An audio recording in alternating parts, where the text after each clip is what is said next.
need to have at the back of our minds at all times when we're in camp. We've created some medical forms. So when the kids sign up to come to camp and things, their guardians or their parents or whoever is bringing them along fill in medical forms. So we should have a basic background on what's medically wrong with them, because kids can have anything these days, and also their allergic reactions, etc. And also simple things like if they've got a history of bedwetting or incontinence and stuff like that, just so we've got in the back of our mind what we can be dealing with if there's any behavioural problems.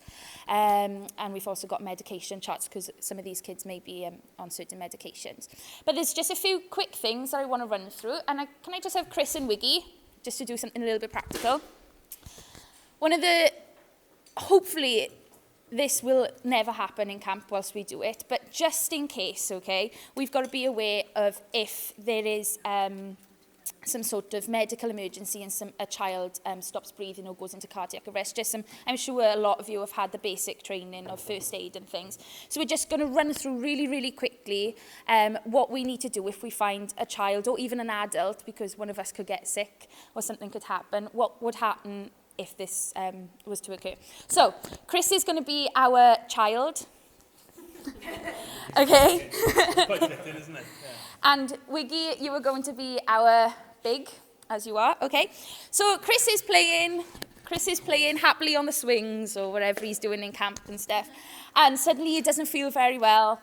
And we notice he doesn't look very good. And then suddenly he falls to the floor and collapses. Oh my goodness, what are we going to do? Okay, so the way that we're taught whilst we do our training, keeping this algorithm in mind, is Dr. ABC, okay? So D for doctor stands for danger. Okay, so Wiggy is Chris's big. Wiggy will come along and assess the area, kind of shuffle all the kids back and stuff, making sure that there's nothing in immediate danger. If it's in the swimming pool, making sure that he's not in a really dangerous area, or if he's outside and things, making sure that there's a nice clear area around. So here comes Wiggy, and he's making sure there's no danger and there's no danger. So that's D, everything is okay in the environment. Next is R for response. Wiggy needs to see if there's a response from Chris. Chris, you okay? Chris isn't responding. Okay, so that's DR, danger, response. So we go on to our ABC, which is A for airway. So the way that Wiggy does this, if we look carefully, is the head till chin lift. So he tilts the head back, has a little look in the mouth to see if there's anything in there. Maybe if the child has vomited or something, or if he's choked on something. You know what kids are like, boiled sweets and all that. Just have a look. If there's anything in the mouth, can you get out? There's nothing in there. There's no chewing gum on site. It's absolutely fine. But if you can see, if a child has got something in their mouth and you can see it and you're able to get it, take it out because you don't want to block in the airway. Okay, but as we can see, his airway is clear. So B is for breathing. Is the child breathing? And it's important to listen, look and feel, okay? So Wiggy, for 10 seconds, will put his ear next to the child's mouth and listen. See if he can feel any breath coming out of the mouth, and also put his hand on the chest to see if the chest is rising. Is he breathing, Wiggy? Yes, he is breathing. No, he's not. He's not breathing. No, he is not breathing. Okay. So the child is not breathing. And it's important, okay, because there's two bigs, they'll be going around together in it. Somebody needs to go and get help. Either come and get me, or if you think that the child is not breathing or is in cardiac arrest or something like that, it's important to call 999 or just get somebody else to, come along and do it. So the child isn't breathing, so we need to start CPR because that's how we're going to save this kid's life if it's needed. Okay? So what you do, for a child, you would do 2 rescue breaths. So you, still with the head tilted back, holding the nose, and then we should have a first aid kit. We'll have a first aid kit, hopefully with a pocket mask or something. And you do 2 rescue breaths. 1 big deep breath, let the chest rise and go back down, and another one, let the chest rise and go back down. And then you start your compressions. But if it is one of us, if it is an adult, don't worry about the breaths, but it doesn't matter about that if you do it, okay? So you put your hands on the child's chest, in between the nipples, center of the chest, and you're doing 30 compressions to every 2 breaths, okay? So using your back, you just like that. So you want to go a simple way. Has anybody watched The Office, the US Office? Okay, there's a scene on there where they're doing CPR, and you go to the song of Staying Alive, okay? So you go, Doing some compressions now, okay, you go. Yeah, compress this side. Staying alive. So you want to go that beat, so you're doing about 100 to 120 every minute, okay? So you do 30, and then you go back to the breaths. Okay, that's it, and then you carry on, and we will do that until help comes, okay? If it is a child, thank you guys, with an adult you use 2 hands. With a child, obviously, if there's a little kid and Wiggy is the person jumping on their chest, it's going to break a lot of ribs, okay? So just use your 1 hand for a child, okay? So that's basic. Thank you very much, boys. That's basic if we find a collapsed child and they're not breathing. We think that could be something going on. Another thing that could potentially happen is anaphylaxis or allergic reactions. On the medical form, we've popped down if they've got any severe allergies, but we've also popped down if they bring in an EpiPen with them as well. Okay, Cardiff and Vale Health Board have got a cracking video of how to use EpiPens. I'm totally joking, it's absolutely horrific. But basically, all the EpiPens are pretty much the same. Yes, Wiggy? Are they required to carry their own EpiPen or will they be responsible for carrying it? What we'll do, we'll probably keep it in the medical centre, in the medical part, because then there'll be emergency phones and stuff and we can get to them really quickly. Yeah, it depends on how severe the reaction is and stuff and what they're allergic to. But basically, with the EpiPen, all the medication is in there. All you have to do is take off the lid and then stab them in the leg, okay? That's all you have to do. You can do it through their clothes. You can do it through their clothes and stick it in their legs. Some signs of allergic reactions is if they require their EpiPen, it's usually because of anaphylaxis. So you'll be looking at things like swelling of the lips and the tongue. The airway isn't going to be very clear. They're going to be in a bit of distress with their breathing. So keep looking out for stuff like that. With the EpiPen, there's 2 colours on each end. There's an orange end and a blue end. The way to remember which end is the needle, because you don't want to go stabbing your thumb with a needle, okay? So the orange side goes to the thigh. That is the part with the needle. So it's orange to thigh, and then there's a blue end, blue to sky, okay? Say with me, orange to thigh, blue to sky, okay? So you press the blue end, and the orange end goes in the thigh and can go through their clothes. Okay, some other types of allergic reactions, you know, they may be allergic to grass or they may have hay fever or something. They'll put all that kind of stuff down, but if you notice any rashes, if their breathing has gone a bit funny, they may be asthmatic and they may have inhalers and stuff, and their asthma can become quite bad through with hay fever, especially if they're playing outside. Okay, but if you're suspecting some sort of allergic reaction, just bring the child along, or if you yourselves are having an allergic reaction, and we'll sort it out from there. Another thing that may be with children is fits. They may be a known epileptic. If they are, it's important that they have their epilepsy medication on time every day. Okay, but we'll be sorting that out. But if a child is found to be fitting, just make sure the area around them is really tidy and clear. There's no dangerous objects around, so they can, you know, have their fit on the floor and they'll come round.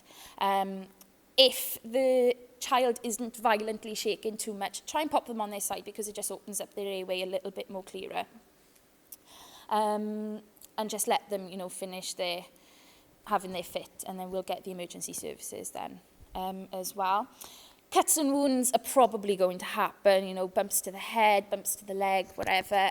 If something is really bleeding quite badly, get something clean and just put some pressure on whatever area is bleeding and just bring them straight to me. We'll have a selection of dressings and bandages, and we'll sort all that out. Bumps to the head, make sure that we kind of remember what's happened, where they've bumped their head, what they were doing at the time, kind of were they normal before it happened, because we need to look out for signs of concussion and stuff like that. If they've had a bump to their head and the child is yours, just monitor them over about 24 hours or so, just to make sure they're not developing any sickness or any more dizziness or any more confusion. Otherwise, we'll have to look at that a bit more. Sickness and diarrhea, fingers crossed this won't happen, because this is probably one of the worst things that could.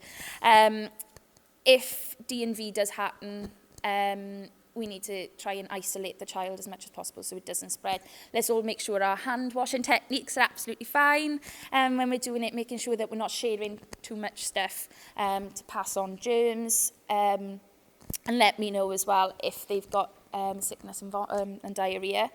Another thing, because, you know, the kids are coming from some quite traumatic backgrounds and stuff, things like incontinence problems and bedwetting, will be made aware when they come to camp. But if your child is going through that, just keep in mind, you know, you've got the dignity of the child. They may only be little, but, you know, it's quite traumatic when they wet the bed and things. And Hannah's got all the policies and the protocols to go around changing beds and changing children and stuff. Medications, don't administer any medication. We've got specific medication charts and stuff that will be filled in when they come. Even if they are due something or they need something like paracetamol or Calpol or things, don't give them anything because we may have given it to them in the morning. We don't want to overdose them. So just let myself and whoever's doing the medication with me, we'll give all the medication.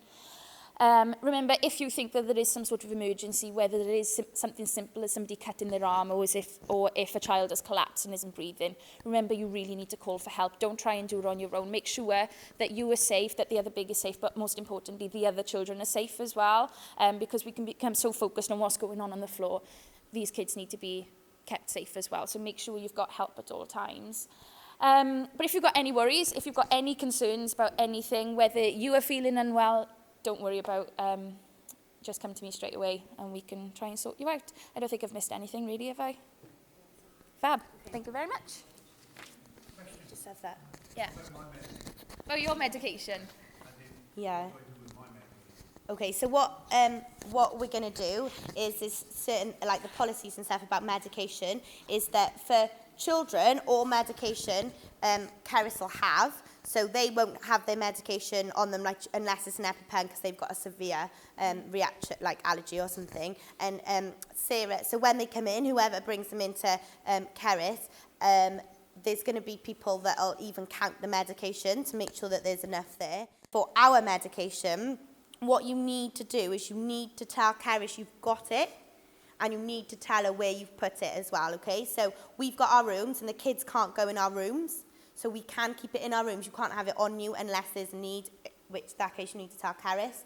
But you do need to tell her what you've got and where it is, because one, if something happens to you, then you you go somewhere and they'll say, it'll be Caris, they'll say, well, what medication are they on? And she'll go, there's the list, and where is it? It's there, you know? So that's what we do with our medication. And again, obviously it's up to you to take your own. She's not going to come and make sure you've taken your medication. I got my medicine pots. But Is it GTN? But yeah, speak to her after. But also, what she didn't say, because she's too nice, I said, make sure you tell them that everybody doesn't then think they're a nurse and a doctor after you've told them everything. So if something happens, that's worst case scenario. If something happens and the people aren't there, you know, you're there, so you know you can deal with it. But if something happens, you do need to you need to get Caris. She's going to be on a radio, and again, the camp, when you see it, you'll understand the camp is like, it's laid out so that you'll always be like near one of us with a radio anyway. And there's also a couple of people. So again, first aid trained. We understand that, you know, a lot of people here are first aid trained, but if you don't have to do it there and then, don't do it. Leave it up to Caris to do, because again, it's all like law things and stuff. Leave it up to Caris to do. There's certain people here that, so Wiggy can help you because of his qualifications and his training. He's Whether allowed you trust to. him or not, Yeah. I don't know. That's another. Legally, he's allowed to help you. And as Mark as the lifeguard, obviously he's got all his training for the swimming pool and all that kind of stuff. So if he's around legally, he can help you as well. But apart from that, don't think I don't mean this in a bad way, but don't think that you're a doctor because you know how to do first aid, if that makes sense. Don't think you're a nurse because you know how to do first aid. Just always take him back to One thing I would Caris. say about the medication, if you bring your medication as adults, try and just bring what you need for the week. Don't bring like a box of 40 or whatever. But also, I'm going to have a simple stock with things like paracetamol and ibuprofen and aspirin and things like that, just in case as well. So if you do have a headache, let's just not go in, just come and grab some paracetamol off me. Yeah. Just thinking source of our first aid, I know it's a bigger scale, back ambulance calls, should we just leave that to you as well? Yeah, obviously, if you really She's on think... radio anyway. Yeah, if you can't get hold of We me... haven't got phones. Yeah, just get through to me and then we'll sort it out, It's easier if it's one point of call rather than... Yeah, everybody. Yeah. And maybe it's not no need for an ambulance. Yeah. for instance. Yeah. Mm-hmm. Okay. Everyone go. Cool. So are we allowed to administer EpiPens or no? Yeah, if you think that somebody is having a severe allergic reaction, like we'll let you know that your child has an EpiPen. Obviously, if somebody's having anaphylaxis, you'll be able to tell kind of thing. They'll become distressed quite quickly, and then you can admit if you can't get hold of me, you will be able to. Yeah. But if I can't get there quick enough, then you can give the EpiPen. Yeah. So there'll be like she said, there'll be like certain levels. So some children have an EpiPen, but they don't tend to immediately react like that. Sometimes it can be, anaphylaxis can be quite slow, and we've got time to get there, but sometimes it can be really, really sudden. And it's just, you've got to assess the situation straight away. But it's that easy. Put the orange side to the thigh and press the blue top. Directions on the side of the pack. Yeah, just remember orange to thigh, blue to sky. You'll know as well, so it'll be big. You'll know if your children, like what they're allergic to and those kind of things. And then it'll also be kind of your responsibility to, if someone's coming to cover you, you need to tell them, oh, they've got an EpiPen. A lot of children know, like a lot of children, just they know themselves and they can stick it in themselves. Like even, And if they've got an EpiPen, the chances are they've had anaphylaxis before. Yeah. So they'll know when it's going to come on. They know that they don't feel very well. Yeah. But yeah. Any more questions? She's here for you too. So nobody go like passing out. Okay, cool. Thank you. For every activity, there's going to be a person who's the designated eyes, and their name will be written on the schedule. So wherever you are, there'll be someone whose job it is just to keep an eye on everything, to watch for runners, so if something happens, you could go tell that person, that designated eyes, and then they can pass it on to you. So just to say, there will always be a designated person watching, and you could report to.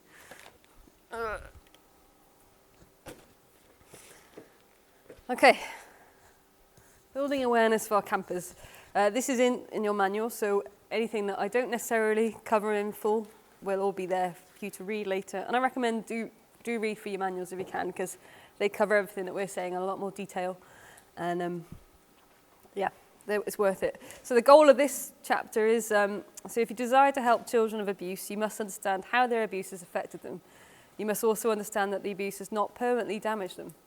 Your knowledge of the campers and your belief that you can create an environment that will make a difference will significantly help you to make a life-changing moment for the campers. So we start off the section with this quote.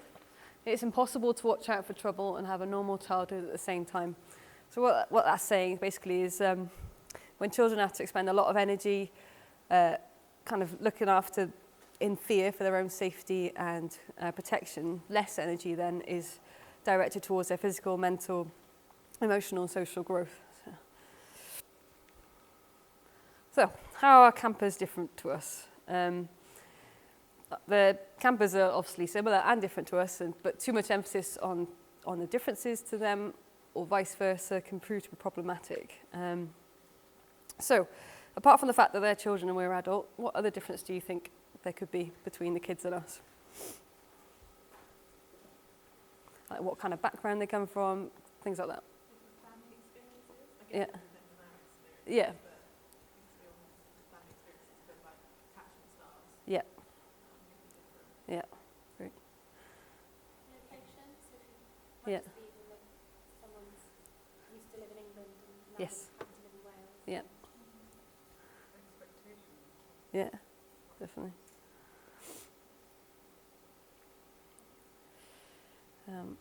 Okay, we've got a few here. So, as mentioned before, they might have a different race, different ethnicity, different culture, different religion. More diverse and less favourable family conditions, like you mentioned, Claire. More mobility and disruption of family life. And a background of abuse and neglect.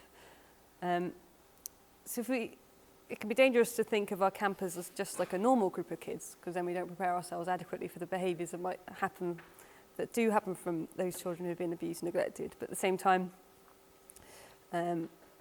we can't think they're so different to us that we can't relate to them, because they are children still.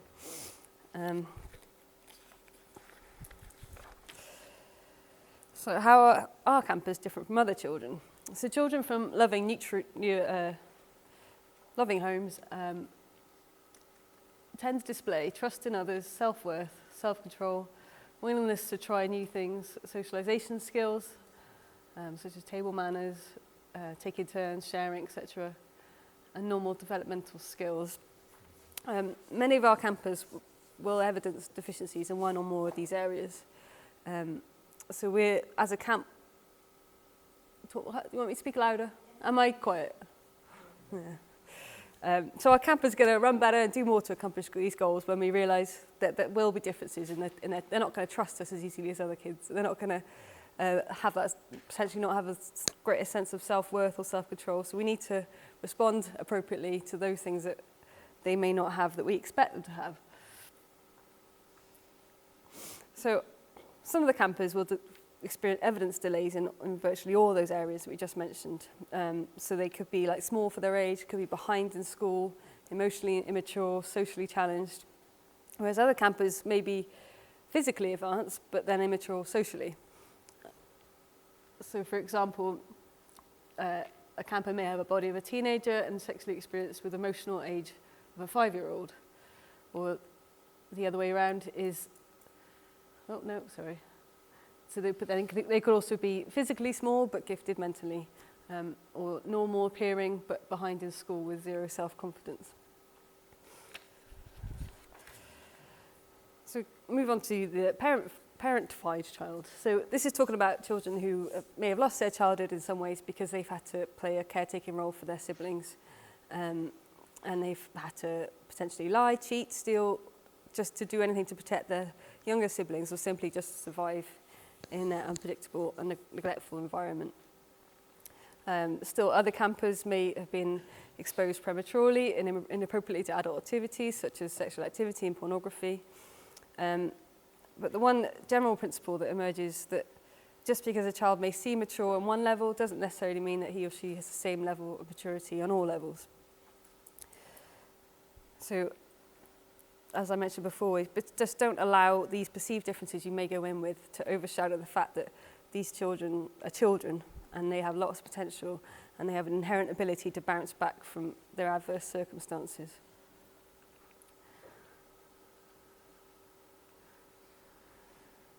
So we've got an example of how children are inherently wired to bounce back, and that's looking at twins. So, on average, a baby is about 7 pounds, 20 inches long. But when twins are born, they are typically much shorter and lighter. They have to grow in a crowded environment with limited resources, which then affects their height and weight. However, once they're been born, as these two will know because their grandparents are twins, when they have these unlimited resources, they will grow faster than normal until they catch up with a single child. So how is this relevant to camp?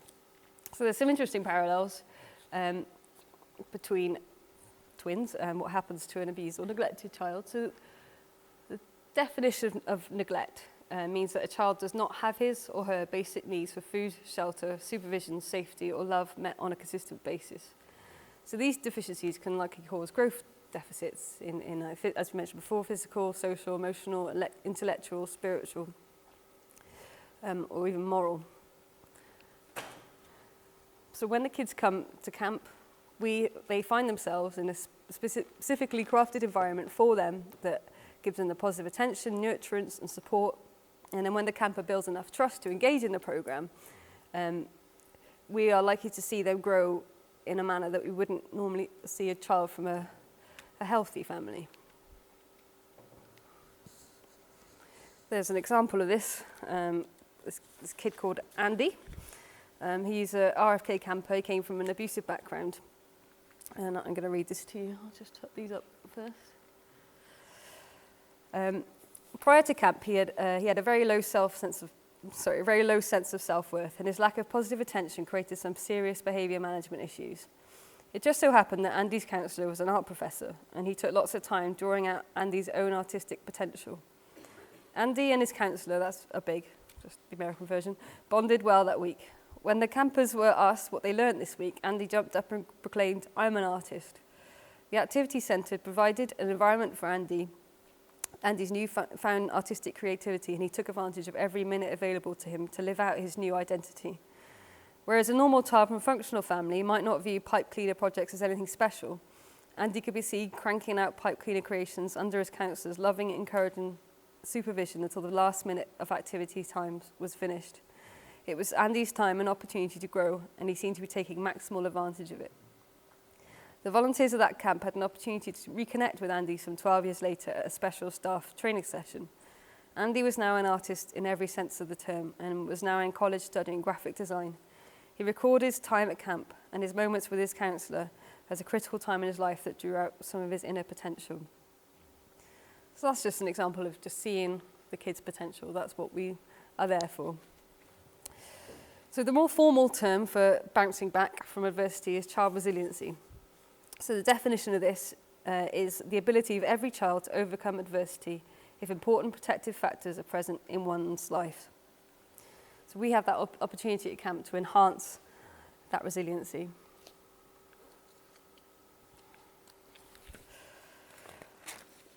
More research was done in this area by this chap called Mark Katz. And he claimed that if we focused on certain child qualities, provided buffers, which are people and programs, and helped children to frame their circumstances appropriately, we can create turning points for kids. And he put this into 3 words. First word is milieu. Anyone know what that means? I've never heard of it either. It's basically environment. I had to even look up how to say it, and it's milieu. So milieu, mentors, and message. So put those together, basically you create the milieu, the environment, you enlist the mentors, and you frame the message properly, and through that you can create turning points, or in RFK words, moments that matter. So we'll break these down a little bit. So the milieu is the campus' internal and external environment. So theoretically, if we knew everything possible how to enhance a child's natural resiliency, we could create the ideal external environment for that to happen. So from what we understand of child resiliency, the question is, how do we structure that? And what are the key structural elements? So RFK put it as a residential camp, create positive memories, 2-to-1 ratio, cooperative interaction that limits harmful competition, and consistent, well-structured program. So that is the environment that we want to make for the campers. But it's the value of empathy. There is great value in it, but the quality should not be reduced to pity. It's just something to look out for. And there may be a mentoring quality that is more important. As it says up here, mentors are most helpful not so much when they pity children and see their suffering, but when they see and affirm their potential and foresee their healing. Okay, who can remember the third one of those 3 words that I said? The milieu, mentors, and... Oh, well done. Everyone was listening. So the message. One important aspect of interacting with the campers is helping them to reframe their negative experiences in ways that heal and help them move forward. So we need to help children do these things on this list. So enlarge their world, frame experiences more constructively, acquire healthy expectations and a sense of hope, sense of purpose and meaning to life, and use personal faith as a tool for understanding and recovery. Can anyone give me examples of what it would mean to enlarge their world? Break that down a bit. And would that be an actual conversation with a child? You could talk to them about like skills and activities that they've not heard or done Yeah. before. Yeah, definitely. Any more? Like helping them interact with other children, because they've been in a smaller environment where they haven't Yeah. had people around them, Yeah. actually physically enlarging their world and helping them play it as part of a group. Yeah, definitely. Thank you. Yeah, so things like that, and things like the fact that we're taking them out of the city into countryside, showing them that there's more than their environment that they're currently living in. Those are ways to enlarge their world and their perspective. In many ways, we're showing them that dysfunction is not necessarily normal. Yep. It doesn't have to be normal. Yeah.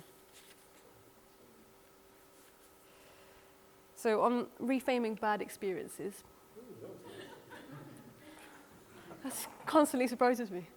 There's this quote, which I think is brilliant. While you cannot change the past, you can change the way you understand it.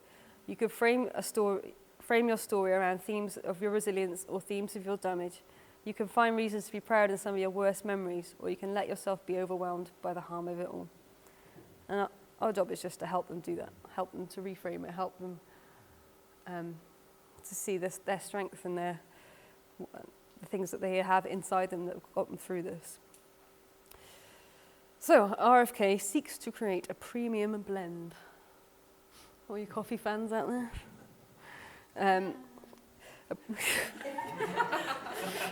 Thanks for that. A premium blend of milieu, your environment, your mentors, and message. And with those three together to provide turning points or moments that matter. So how does RFK do this? Well, it's actually all in the name.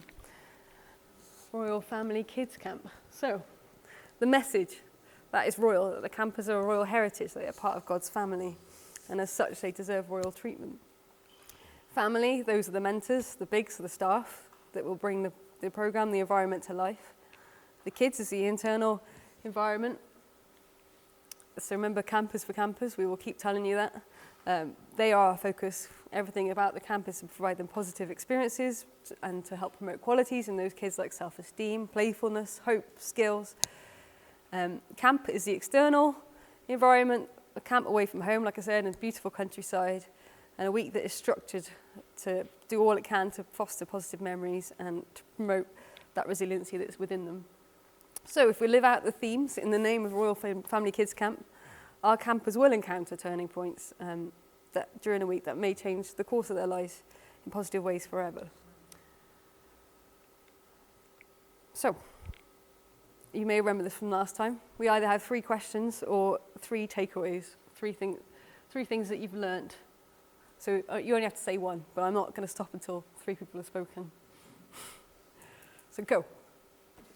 Understand more about family, like the words of Royal Family Kids, where it comes from and how Yeah. it's implemented with the name. So Yeah. even from saying you're coming to Royal Family Kids, Yeah.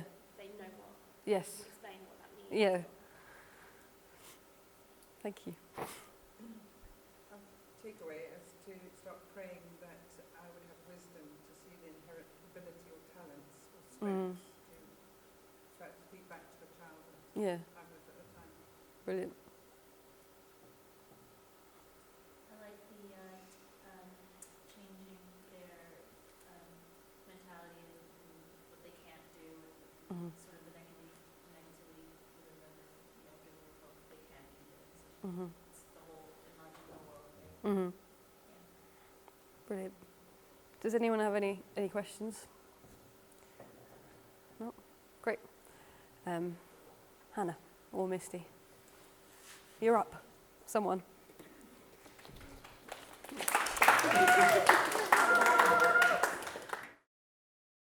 Yes. Okay. Okay, understanding, this is on, let's see here, section 5, understanding behaviors and camp rules. Okay, it's really exciting, but it's important stuff. Okay, our goal, as with every camp, business, or organization, Royal Family Kids has policies and rules in place to protect children, the volunteers, and the organization. In order to understand the importance of the policies, it is also important to understand behaviors the campers often demonstrate. Understanding the behaviors and the policies will help you be a better volunteer at camp. So that's kind of the goal of this whole section.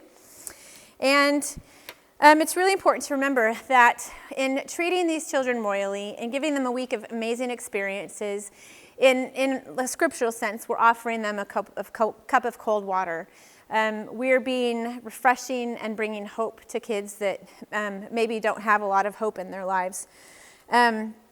So in order to do that, we sort of set the tone. You've heard, have you ever heard of John Maxwell and sort of the law of the lid? An organization can't go any higher than what the lid is set. And so we want to set the lid very high. So in everything that we do, we need to exude joy and excitement. If we want the kids to be excited and feel like they can be, they're in a safe place, it's really going to be fun, then everything that we do says that this is going to be fun. This is really going to be a really joyful place. And attitudes there's a saying that says, attitudes are not taught, they're caught. Now think about that a minute. Attitudes are not taught, they're caught. You can teach attitudes. You can teach, well, here's the things, when you're thinking, positive attitude, this is kind of what this looks like. But you have to catch that internally for it to actually come out of another person. So one thing that we're going to talk about also is that it's really important, not just how we interact with the kids, but it's really important how we interact with each other. And we have the best team, and this is something that is just natural for us. We are people that we treat people well, we interact properly how we should, we're kind, we're courteous. From what I know of everyone here, I know that to be true. But it may be one of the first times that they've seen adults interact in a really healthy, loving way. And so they're watching us, and they're watching for how you talk to so-and-so, and how you might be getting a little frustrated because maybe a sports equipment isn't working right. And they're going to watch, how do you react? Do you get angry at someone next to you, or you know what I mean? They're watching every little thing, and they're picking up those cues. And so we have the opportunity to really model a healthy interpersonal relationship between adults. And so it's really, really important that even if, we're tired, there may be things that are frustrating, not necessarily people, but just situations that might be frustrating, or you're really tired. But really be careful about your actions and words and tone, because it's important that we really model healthy communication. We also want to communicate how important the kids are in a lot of different ways. One of those ways that's really important is by just simply listening. It's one of the best tools that we have in our tool belt, is simply listening to a child. Because it's all about relationship, isn't it? We see amazing things happening through relationships that develop over the week. That's why the kids have their meals in the hall with their bigs, because we want to foster that relationship. And there's something about eating a meal together, that relationship just naturally happens. And listening, if I want to have a relationship with you, thank you, Hannah. If I want to have a relationship, I'm not just going to talk at you. I need to be able to listen. And children often don't get listened to, or we're all busy when we're around children, and they be talking to us, and yeah, I understand, but I'm not really focusing. And so it's really important we're going to talk about some things about really listening to a child, because it may be one of the first times they've actually been listened to, and that they realize that they've been listening to. So in all of our conversations with the kids, keep in mind that it's not our role to, if they say, that they think this about this, or maybe they say something just sort of randomly, but it's not quite right. It's not our role to correct them at that point. Just listen to them. Listening, why do we want to do this? Because one, listening values the child. When they are listened to and they know that they're being listened to, it says, I am of value. And that may be the first for the child. Listening respects the child. Children want to be respected. They want to feel like they matter. And this may be another first for the child. Listening is complete acceptance without judgment of what is said and how it is stated. That may be a first for the child. Some additional tips are: provide your undivided attention. When possible, give the child your undivided attention. There may be a lot going on, but it's those moments where you can actually just focus in on the child that really matter to them. There's something called reflective listening. It may be called something different here, I'm not sure, but say a child says something to you, say it back to them in a different way. Use your own words and say, oh, that's really awesome that you, and then sort of repeat it back to them. Or what I think you're saying is that, is that right? And it shows extra interest. It says, it validates that, yeah, actually she did listen, and she's able to repeat it back to me. Really, really important. So in every opportunity that you can, use reflective listening with the kids. And not just like what they said, but try and feed back the feeling that they actually said as well. So, bless you, Brian. Sorry. It's important to use you feel statements, so not just facts, but you feel. oh, you know, I loved getting to do the sports today. Oh man, that's really great. I'm glad that you really felt like you liked that. Or because, you know, again, with kids, have you ever, well, we'll get back to that in a minute. Anyway, it's just really affirming to know that you've not only caught on to the facts, but also the emotion behind it. 93% of communication is actually nonverbal. So think about it. 93%. Okay, so only 7% is actually the words that we're saying, but the rest of it is body language, it's tone, it's how we're moving, it's so much more than that. Think of a time, think of a situation or something that you could say that you say one thing, but by your body language, we know that actually you're like meaning the opposite. Wives say, I'm fine. There you go. In that sort of situation, yeah, the wife is saying, I'm fine. Now, she could mean, hey, I'm fine. But she could mean, I'm fine. Okay, so it's important to really engage with a child to understand what are they actually saying when 93% of it could be left up to the other things that are not just the spoken language.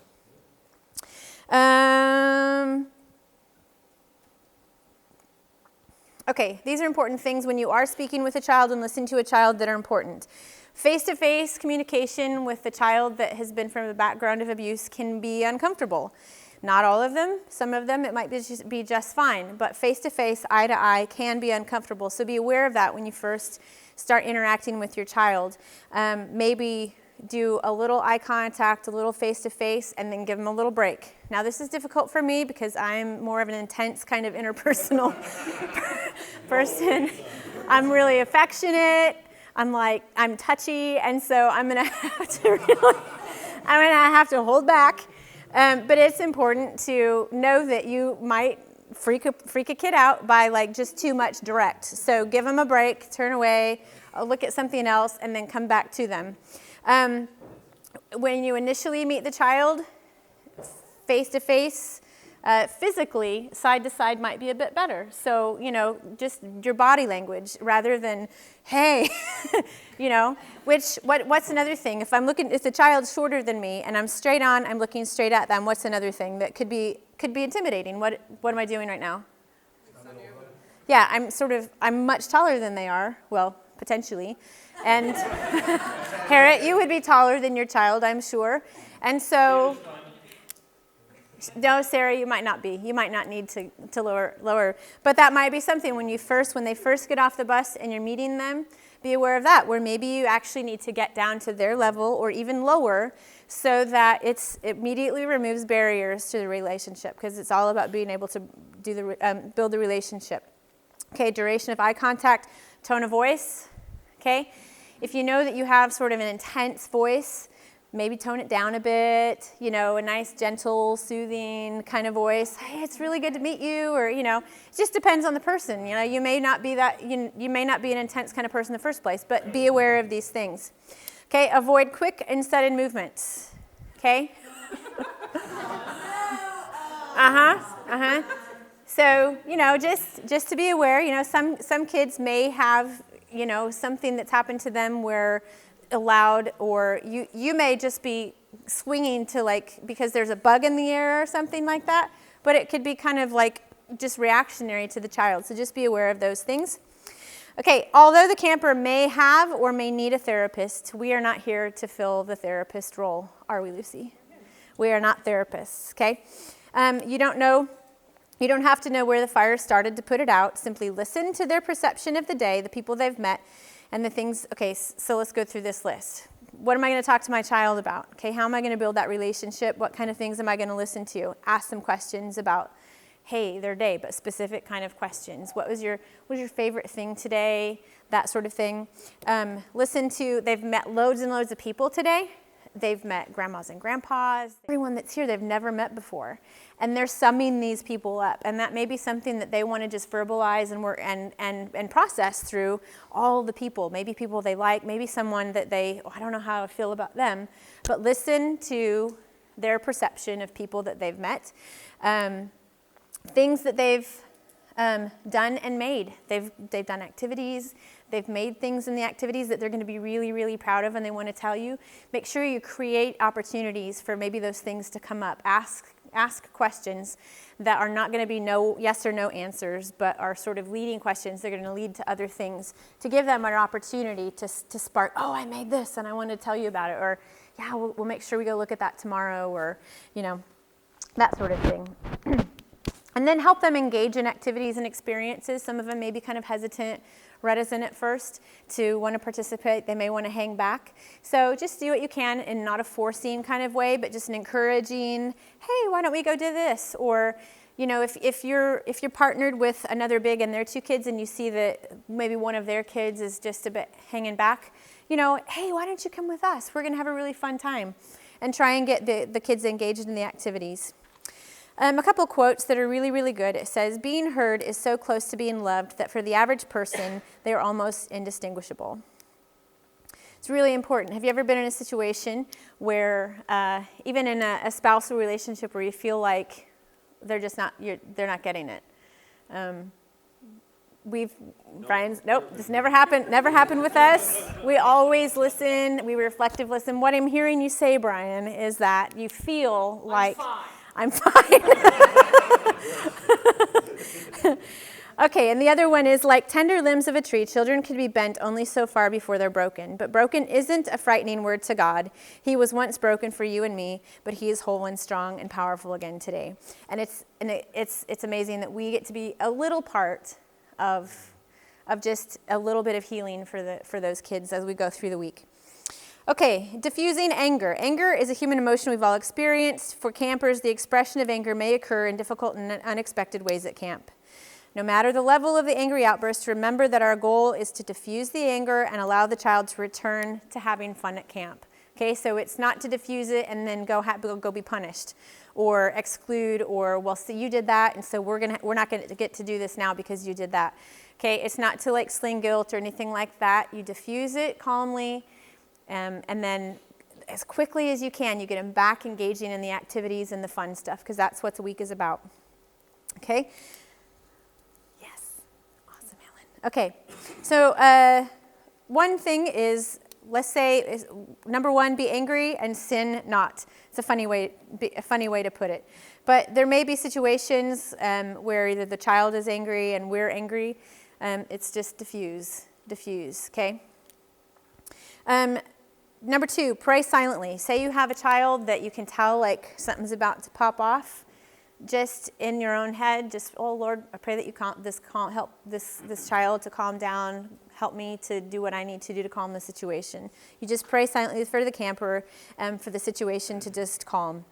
Okay, if you see that things are beginning to escalate, don't wait until we've reached critical mass to go ask for help, or to get someone to go maybe get Lucy or get one of the grandparents, because sometimes grandparents are invaluable.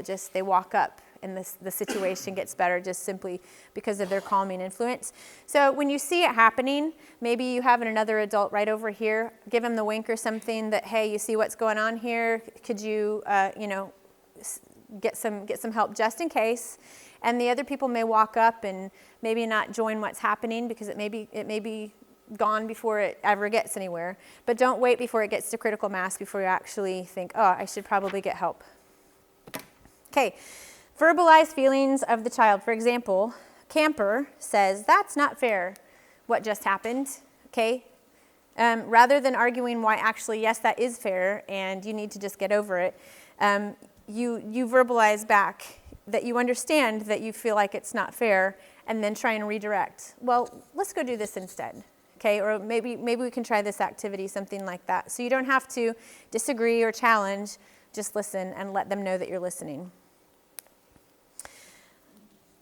Okay, when emotions are high, say you do have a situation where things have escalated a bit and the emotions are a bit like this, okay? Sometimes you just need to let them vent. Just let them get it out, talk, and it may resolve itself, okay? And then when emotions are subsided, first thing you need to do is reassure them that you still love them, you still care for them, that you're not rejecting them because of what just happened, okay? It's fine. and then again, try and get them back into the activity as soon as possible. Sensitivity skills. Okay, social stages. The camper may go through these stages during the first few minutes, hours, days of camp. Okay, first is the pre-affiliation stage. Okay, the first stage takes place, starts at registration when the kids first get to Urbina Baptist Church and they're going through the process with whoever's brought them off, and there's a table and everything's all happening and it's kind of confusing. They may kind of hang back and be shy and polite, especially because this is their first year. Sometimes when kids are repeat, they've been to camp before, they may not be quite as shy and hang back as much. They may just be like ready to go to camp because they know it's awesome. But this year, they may kind of hang back, be shy and polite, and they're kind of sizing everybody up. I wonder who they are. I wonder what they're like. I wonder what they're going to let me get away with, kind of thing. Okay? Don't expect the kids to warm up instantly to you, okay, or have like an instant bonding. Allow time for the campers to warm up to each other as well. So it's not all about the relationship with the adults, but make sure that you're allowing them to, say they're having a good time getting to know each other. Don't, hey, let's go do this. Be aware, just give them a little bit of time to get to know each other as well, because those relationships are really, really valuable. Let's see here. The bus ride is still, they're in the pre-affiliation stage. They're still kind of getting used to things the first few hours at camp.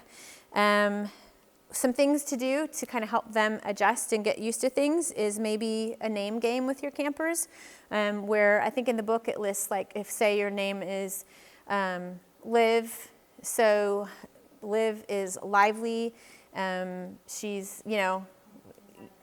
intelligent. Yeah, so maybe do a name game with their letters of their name. What was that one? Vicious. Vivacious. And maybe after they get to camp, just to kind of give them a chance to settle in and sort of get what's going on around them. Maybe, hey, let's walk around the camp and let's look at stuff and let's just kind of get our surroundings down. Maybe tell them a story, something that'll just kind of help them settle. It's also a good time to start establishing. As soon as they arrive, they're going to watch the, what's it called? The video. Safety Matters video, okay? And that's going to just establish the rules and things to help us, everybody have a good time and be safe at camp. So then once that's over and they're still kind of getting used to things, that's a good time to say, maybe to play a game, to think about, what were the rules, and start establishing those things in their minds. Homesickness might be setting in about this time, where they've gotten here, it's really exciting, and now I'm starting to dip a little bit, like, oh, wait a minute, the excitement is, I know I'm going to have a lot of fun, but I'm missing my carers, whoever they are. Okay, so be understanding of that. Or it could be that they are in a situation where they feel very responsible to take care of a younger sibling and responsible for their safety, and so they may be worried about what's going to happen to the younger sibling if I'm not there to take care of them, because a lot of them do come from a background where they have been responsible, if they've been in neglect or whatever, to take care of the younger sibling. So just do your best to reassure them in whatever ways that you can and make them feel comfortable. Power and control. Once a camper feels safe and acquainted with their surroundings, they are likely to start testing the waters. Kids may begin to establish pecking orders. Okay, it's very natural. Sometimes they'll just start to do that. You may start to see like kids that either, maybe if you have a child that obviously has some sort of disability or is maybe mentally delayed a little bit, or has something, kids just, they can tell, they look for things like that. Maybe someone's a minority or for some reason they just stand out. Other kids will begin to identify those kids and the pecking order starts. So be aware of that. And a lot of our role modeling and being positive and how we treat each other naturally will help to overcome some of those things. When you first meet your camper, establish eye contact briefly, respectfully. We did some of this already. Kneel or stoop below their level so that you're on equal footing. Introduce yourself. When the camper speaks, make sure you listen for the spoken word and the body language. You talked about that. It's important to say really affirming things like, I'm so glad that you're here with us today. You're going to have an exciting time. We're looking forward to being with you. And you're going to meet other bigs that are really, really nice too. You're going to love them. So keep all of those things in mind. Allow time to warm up. Okay, give some choices, some control. Kids love to feel like they have some control because there have been times when kids have gone to camp, gone through registration, they've gone to the bus ride, and on the bus ride, they say they have no idea where they're going. They have not been told a thing. They just have been scooped up, taken to this place, put on the bus. They don't have a clue where they're going. They don't know they're going to camp or anything like that. So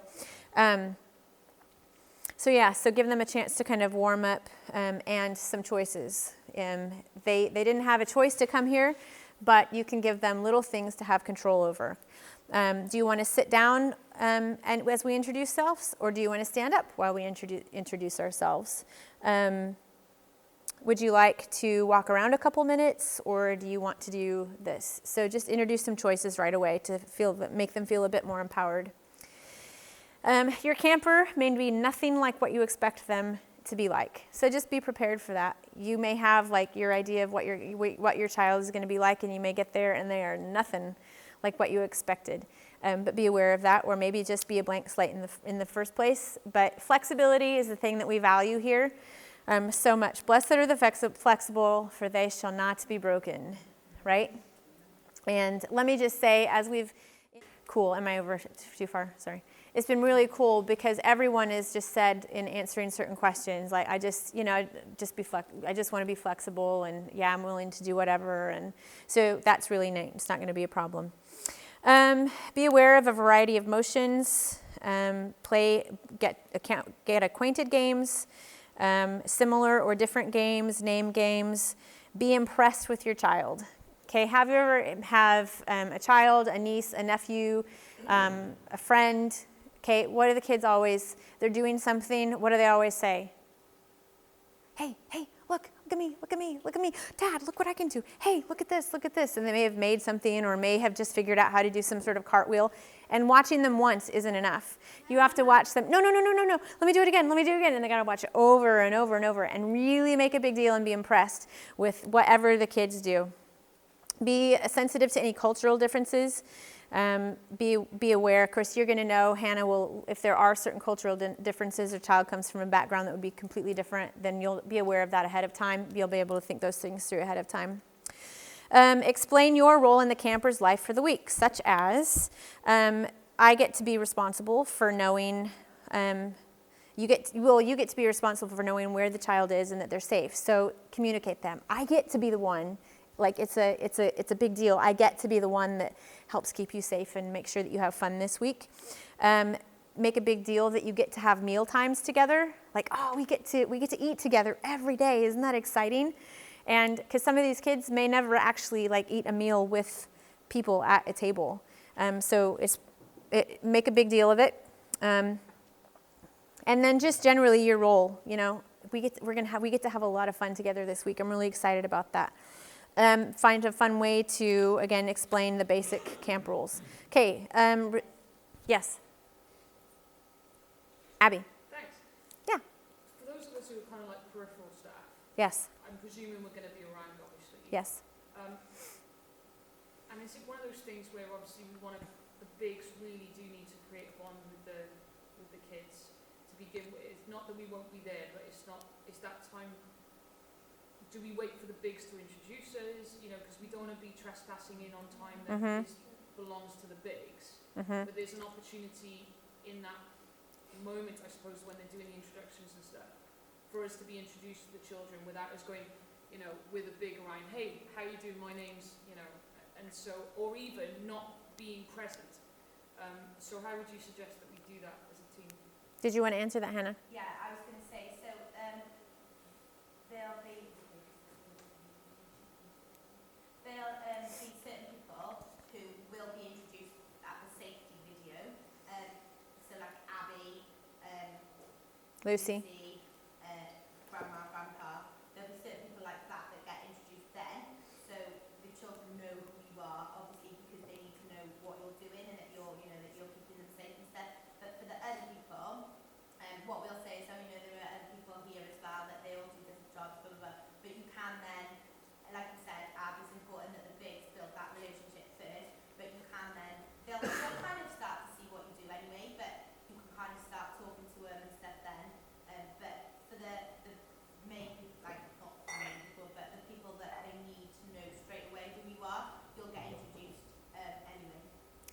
Yeah, so I think in general, you don't have to be afraid of, like, you don't have to stay away from the kids, but just realize that the relationship between the child and the big is the most important. It's priority.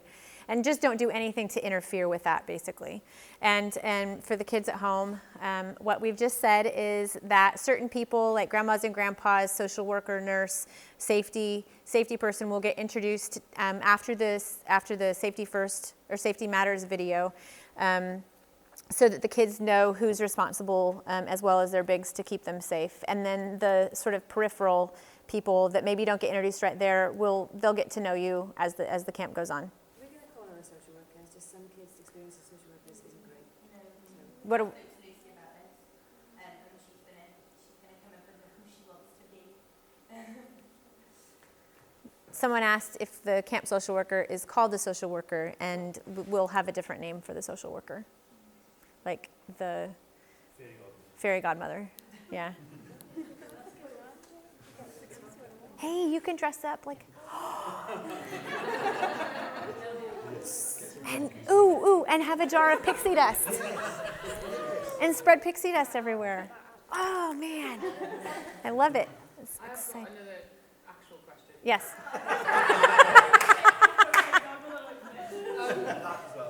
That as well. Obviously, the phrase "I love you" is quite emotive.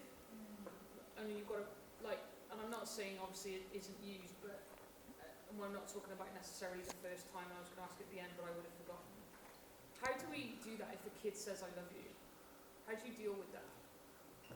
Well, I think it depends on the situation. Like, I think in the moment it will seem quite natural, Hannah. You know, in the moment it will seem quite natural. And I think with things, I mean, like, even there's so many things in society these days that you're like afraid to love on a kid because of what it might be perceived at. Like, a mother can't even kiss her child without someone saying how weird and crazy that, you know, oh, goodness gracious. But, you know, kids need to know that they're loved. And in the situation, I mean, there's nothing wrong with telling them that you love them too, you know, in a non-creepy way. When I went to camp, like when I went to camp, I was surprised because they do just say, "Oh, I love you, you know," and they do tell it. They just say, "Oh, you know, you're so important. Like, I really love you." Blah blah blah. They do just say it, and I was, you know, at first I was like, oh, a little bit surprised that I was like, oh, we can tell them we love them. Yes. So yeah, they just do. They say, "Oh yeah, you know, I think you're awesome. Yeah, I love you too." But it doesn't. The reason I'm saying it is because I don't say "I love you" to anyone. Like, genuinely, not even my mum and dad. So, it's okay for me not to say it. Like, I know that sounds like a strange question, but in reality, It wouldn't sound natural. I'm with you on that one. yeah, because I wouldn't. It's what's natural for you as well. Yeah, I would Yeah, do that. but if a child tells you they love you, you don't want to go, "Oh, ha ha ha." That's nice, thank you. Yeah. Okay. Hannah just said a good one, like, you are very loved, so that Yeah, I feel there like you that portrays, like, Christ's love, which is what we're aiming for anyway, because they might forget about us, like, a year from, but they have to know that they're loved from the bigger sense. Do you know what I mean? Yeah. Like, if I just know that attach that them. phrase is like, "Oh, I love you." I'd be like, "No, sorry, I'm not. I can't." Just say you can, like, was it Harriet? Yeah. Abby, bit of advice, get over it. We love you. No, thanks doesn't work, does it? Just say, oh yeah, you really love too. That's why I'm the health and safety officer. There you go. Stay away from the children. I just think it's the 93%, isn't it? That actually, there's saying "I love you" in an insincere or a creepy way, and that will be felt by the kid from the 93%. Yeah. And you say, "Yeah, you're great. I love you too," in a non-creepy way, in a positive situation. They'll get the 93%, won't they? Yeah. I think that's the difference. Yeah. I think there's something else later on about inappropriate behaviour, and so you can tell from the child, presumably, what that phrase means in that situation as well. Yeah. So I guess you've got to be there on the ground and see Yeah. how it feels. And in the situation, I think it'll feel very comfortable, but don't be afraid to verbalize positive affection for the kids, because they need to hear it, because they may not get it anywhere else. Yeah. Yeah. But the praise of saying it is quite nice as a sort of, that's really kind and caring Yeah. to say. It means a lot to me. Yeah. And, Yeah. Yeah, just not, I love you. You know. Yeah, no, I know, yeah. I'm getting that. I tell your boyfriend I love you, he says, that's very kind, that's very nice. Okay. Okay. Okay. Let's see. Safety issues down to reporting procedures. Staff or counselors who suspect abuse has occurred must bring the matter to attention to the camp directors. Now, we talked about it with Lucy about this morning, that there's nothing too little to report. But we're just, because it's so important, we'll work through this again. It's necessary to know enough about the situation to avoid reporting. Well, everything gets reported because you have to protect yourself, okay? It's not our job to investigate, okay? Remember that. It's not, we've said this before, but if you weren't at that particular training, it's not our job to be investigators. It's just our job to report, because what can happen then is when there is an investigation, we could have sort of led the children into saying one thing or another, and then they'll stick with their story, but it may not be actually accurate because we're not sure we're not trained. So don't investigate anything. If a child is in immediate danger, child abuse may be reported to law enforcement officials who could be called by a camp director. So basically, any situation, Lucy, Hannah, and higher up will take care of it. Remember, our job is to show the kids a week of great fun and life-changing moments. We're not there to try and find abuse in their lives, okay? We're not investigators, not in the sense that we're investigating something that we think may have just happened, okay? They have a lot of stuff in their lives that we don't know about. It's not our job to investigate everything that's happened in their lives. Now, it will come up. As kids get to know you, there'll be just like little things that they'll say, usually offhand. It's not going to be like in a big conversation, but offhand, they'll just in passing say something. We were at camp, or when we were at training, there was a girl, we were in the activity center, and we were just like painting flower pots or something like that. And she kind of real suspiciously started looking around, you know, like almost in a worried sort of way. And I asked her, like, oh, what, is there something wrong? And she said, are there cameras in here?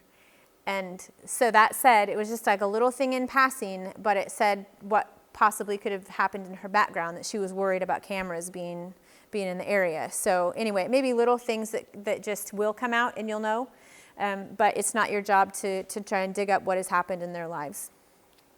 Ways to calm an anxious child: respond as quickly as possible to the child's signs of distress by approaching the child and showing interest in what they're feeling, okay? Don't feel like you have to tell them, you know, you don't have to like put the smack down and try and calm it down that way. Just show interest in what they're feeling.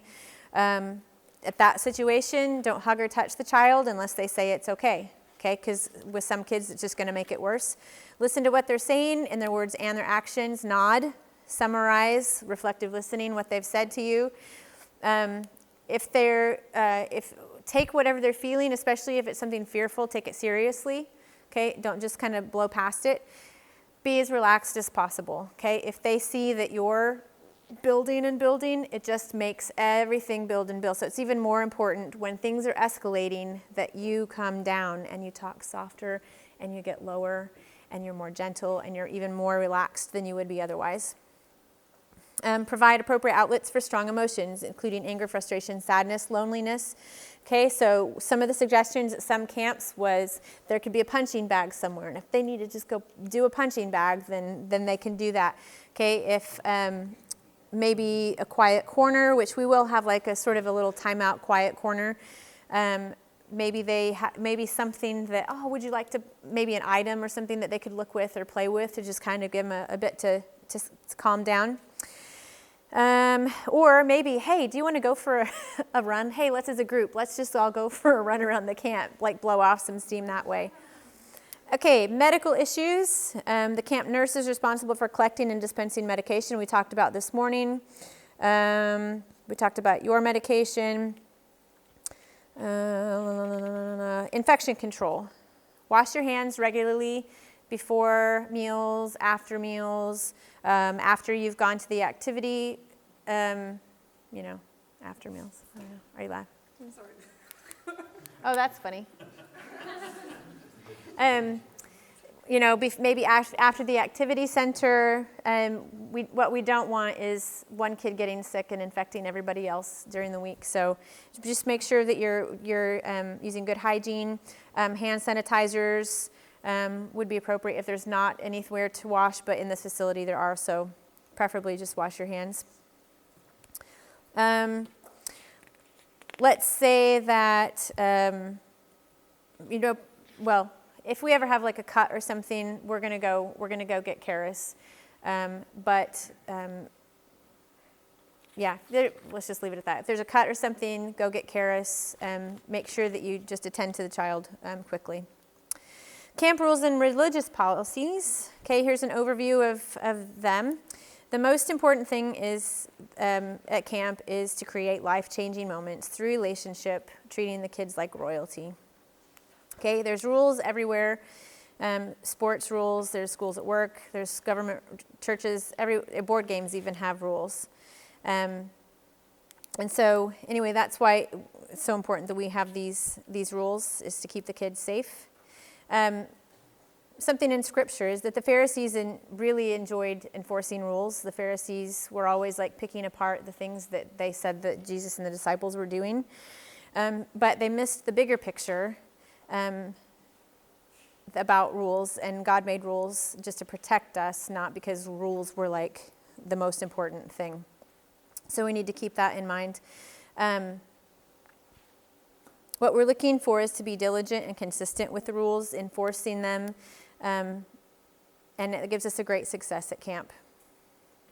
Okay, the 2 deep rule, we've done that. Like everything we've been to, we've had the 2 deep rule. There's always how many adults around? There's always has to be 2, and also line of sight. So, you may be over there, I see Hannah, but she needs to know that she's my accountability. So it's not just knowing that Hannah's there, she has to know that she's supposed to be watching me as well. Any camper going behind closed doors into a restroom, behind buildings, or in secluded areas away from the mainstream of the group must always be accompanied by 2 adults. Large areas that allow for several children to be gathered together, such as cafeterias, playfields, etc., may be supervised by adults from a reasonable distance, provided that the children are in line of sight, and adequate supervision can be provided based on the events occurring and the number of children involved. So let's say, okay, there's 2 of you, but it's like all the kids. Now this situation isn't going to happen, but obviously you would need more adults there than just the 2, even though technically there's 2 of us, it's line of sight, but you can't reasonably like watch everybody all at once. So it's just common sense. Let's see here. Using the toilets, especially at night, will require a bit of extra attention, and we'll learn more about that at camp. Yeah, when we get there the day of, as far as specifically like this is what you do if a child, and part of that depends on what rooms people end up in and how the rooms are laid out. So more to do with that. Okay, why is the 2 deep rule so important? It's to ensure the safety of the camper and the protection of the adult. Okay, it's accountability. At no time during camp should a camper be allowed to lie or sit on anyone else's bed, and staff are never allowed to sit on a child's bed ever. The child's bed is the child's bed is the child's bed. Okay? Say that you're doing like 30-30 time, and the child has their book, they're sitting on their bed, and they want you, just come look at this, okay? Even if you're just coming to just look at something that they said, don't sit on it. Bring a chair and bring it over to the bed and sit on the chair, okay? Or just bend down or something. Personal touch. The following 3 touching scenarios are against the rules. No sitting on laps, no piggyback rides, and no frontal hugs. Okay, positive and healthy touch is very, very important, and it's very vital for everyone, especially the children from abusive backgrounds. Okay, to have adult touch that's actually positive is really important, but those 3 things are really prohibited. And those 3 things are, may not necessarily, there may be ways of touching that I'm not saying, but it's common sense. Okay.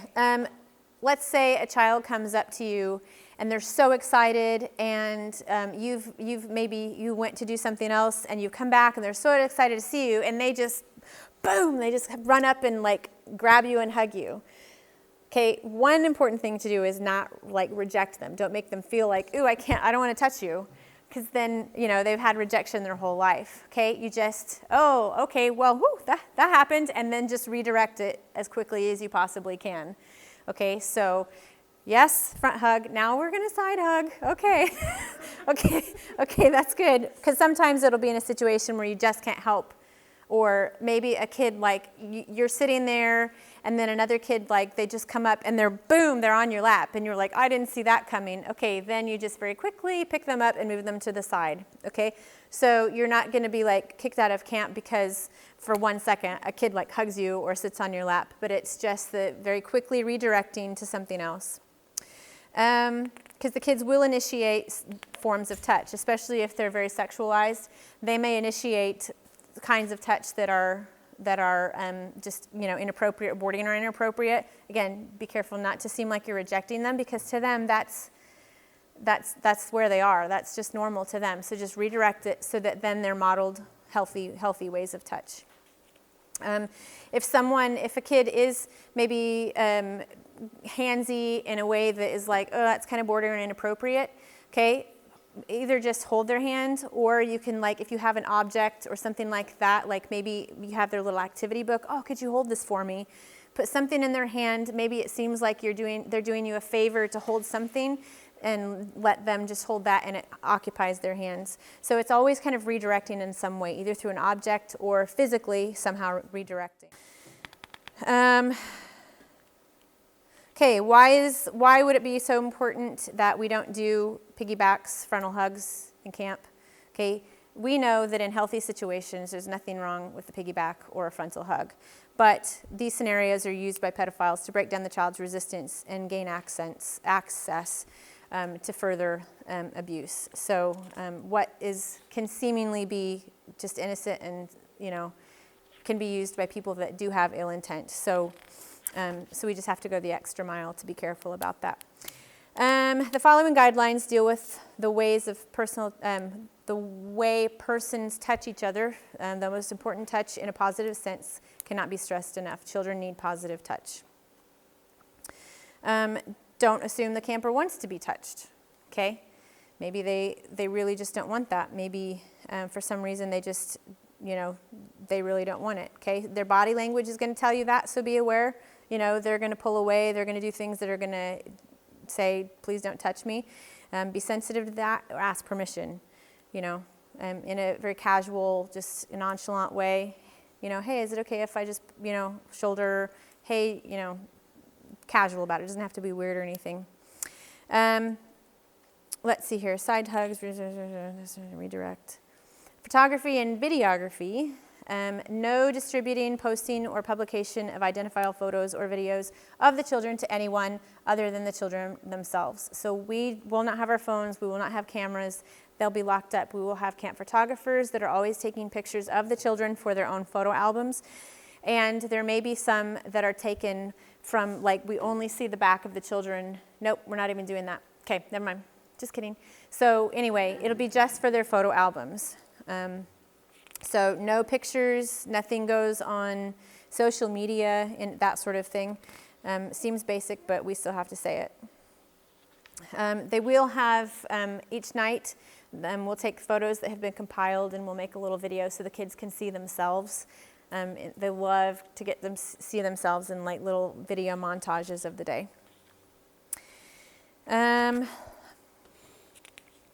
Exchanging personal information.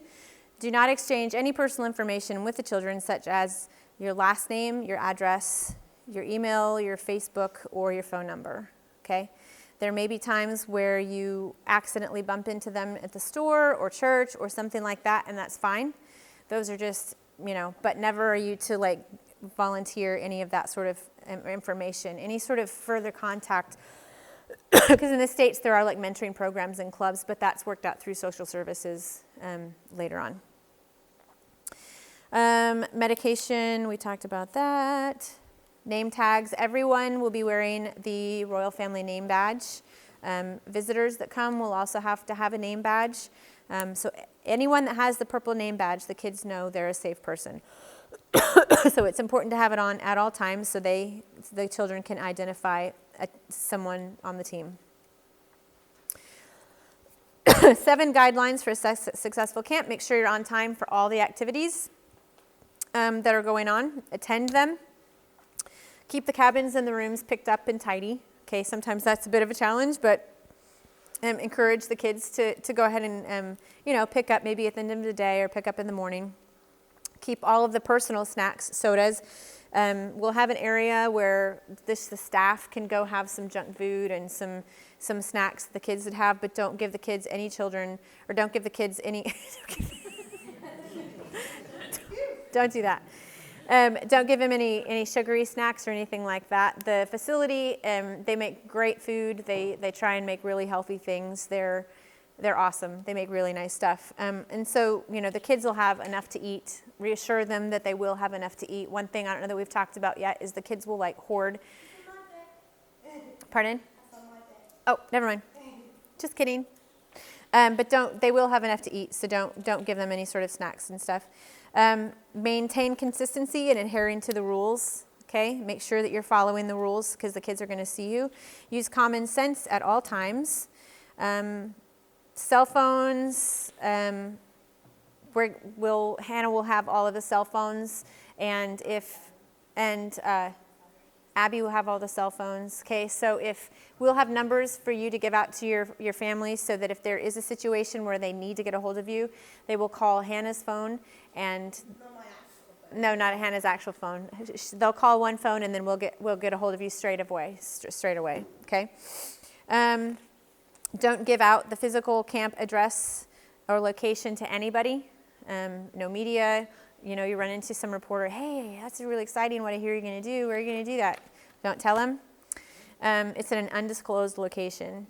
Okay, religious policies. These are I get a kick out of these. Okay, so RFK, you cannot have an altar call. Okay, no altar calls. We're not proselytizing. We are loving on children. Okay. Okay. Now, if the child asks something specific, then you are allowed to answer that. Okay, but we are not proselytizing kids. We are giving them a positive week of memories. Okay, no laying on of hands. Okay, we're not going to lay hands and, push them down, anything like that. We're not going to cast out demons out of the kids. Okay, we're not going to do that. We're not going to baptize any children. We're not going to speak in tongues. Okay, oh my gosh, can you imagine? We don't do that. Okay, we're not doing communion. We don't anoint children with oil. Okay, now listen, you think this is funny, but I've known people that if you didn't say this, I totally think that they would go for it, okay?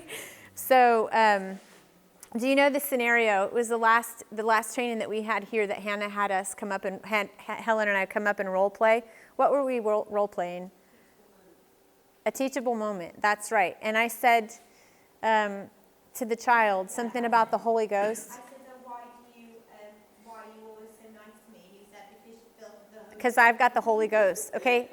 A kid that has never heard there's ghosts and scary spirits and stuff. But I was on a trip with a lady.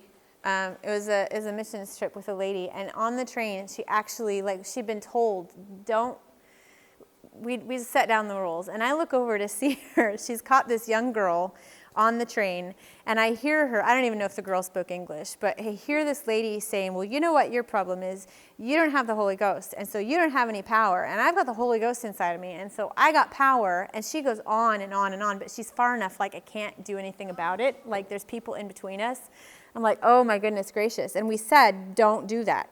So it goes without saying, no, it doesn't. We're saying, okay, we're not casting out demons. We're not doing anything like that. Anyway, we have to say it, but I know it's not a problem. But there are people that. Okay, any questions about that? So this last thing, is there enough opportunity to share God's love? Okay, it's us loving on the children. We are sharing God's love physically. Okay, they have a little activity book that has little fun activities and cartoons that kind of line up with the Olympic thing. And it's just, those kind of things will spur thoughts and conversation. Your relationship is so important. It really does convey God's love. And, you know, you may have those opportunities where they ask you pointed questions and you're allowed to answer. Let's see, the last thing, remember teachable moments. Okay, so we're all praying for the kids. We're praying for opportunities. We will pray at meal times, either as a whole or like individual tables. 30-30 time where it's rest, and then 30 time where they have time to do their little activity books. The activity centers, they'll sit there and make their little activities and just talk and ask questions and stuff like that. And so activity team and Biggs, when you're doing the activities, it's really, really important to really listen to them. Songs are really, really fun, but they have a really good message as well. And then just reviewing the day. At the end of the day, when the kids are you know, they're kind of winding down and you're just asking them things about their day. You know, they'll ask things, things will come up, and it's really exciting when those things do come up, because they'll say, you know, it's just like random little things, and if you blink, you miss it. So just be aware, be really listening, be really in tune to those little things, so you don't miss that one little gem where, you know, they said something that will maybe spark something. Questions? Right then. Good deal. My hair okay? Can you see me in that? Okay. Right. Is it okay? Are we all right? All right, everyone. Gosh. Okay. So what we're going to do is there is a case study, and this actually did happen at a camp.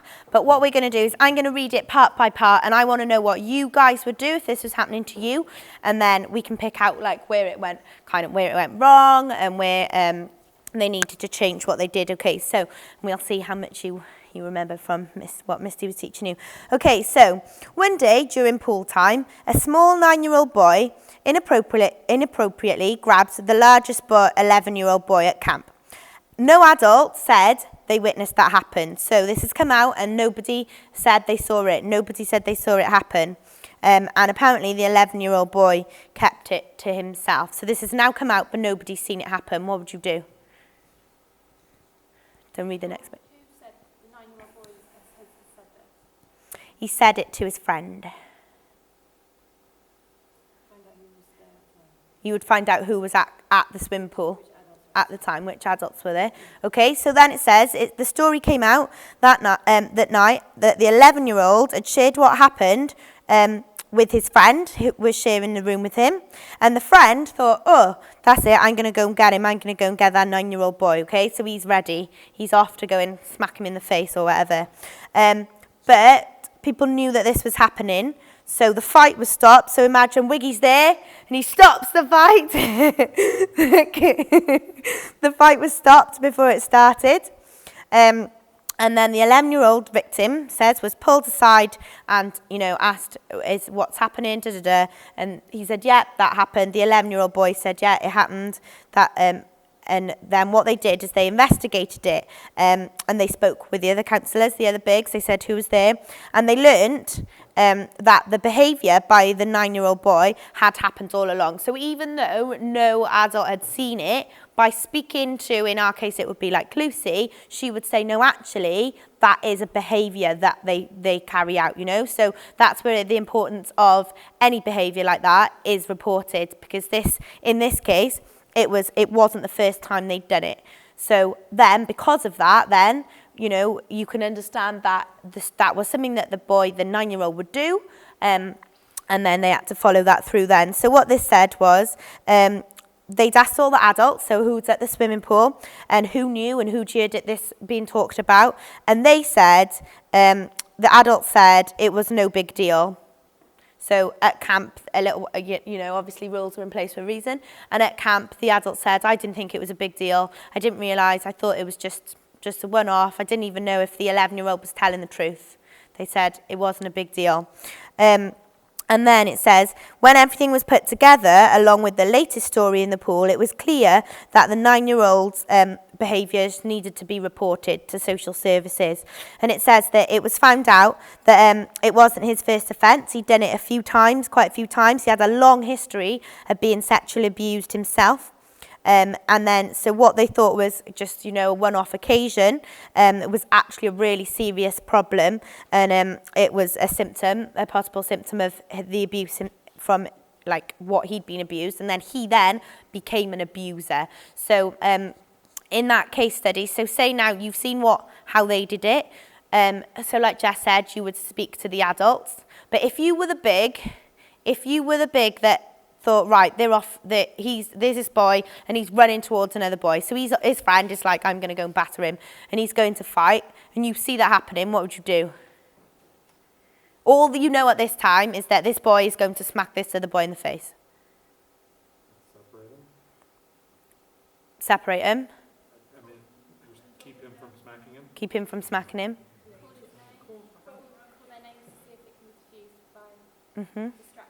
Try and distract him, yeah, instead of trying to, yeah.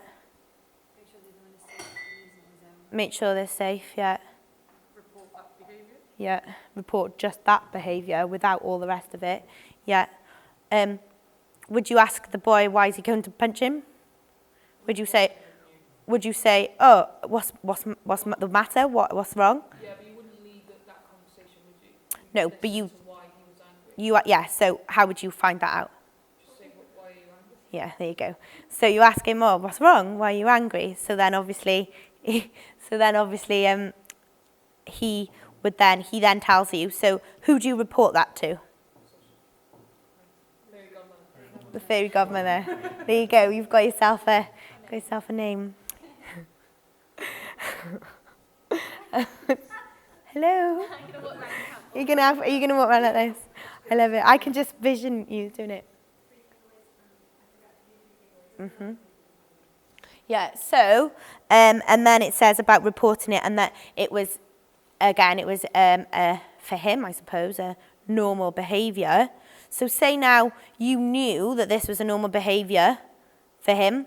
This is just looking at it in a different way. You found out, okay, he's done that a couple of times, and that's kind of a normal behaviour for him. You can't immediately say, right, I'm keeping you away from all the other children. Let's shut you in your room. That's not what we would do. So what would you do then with that boy?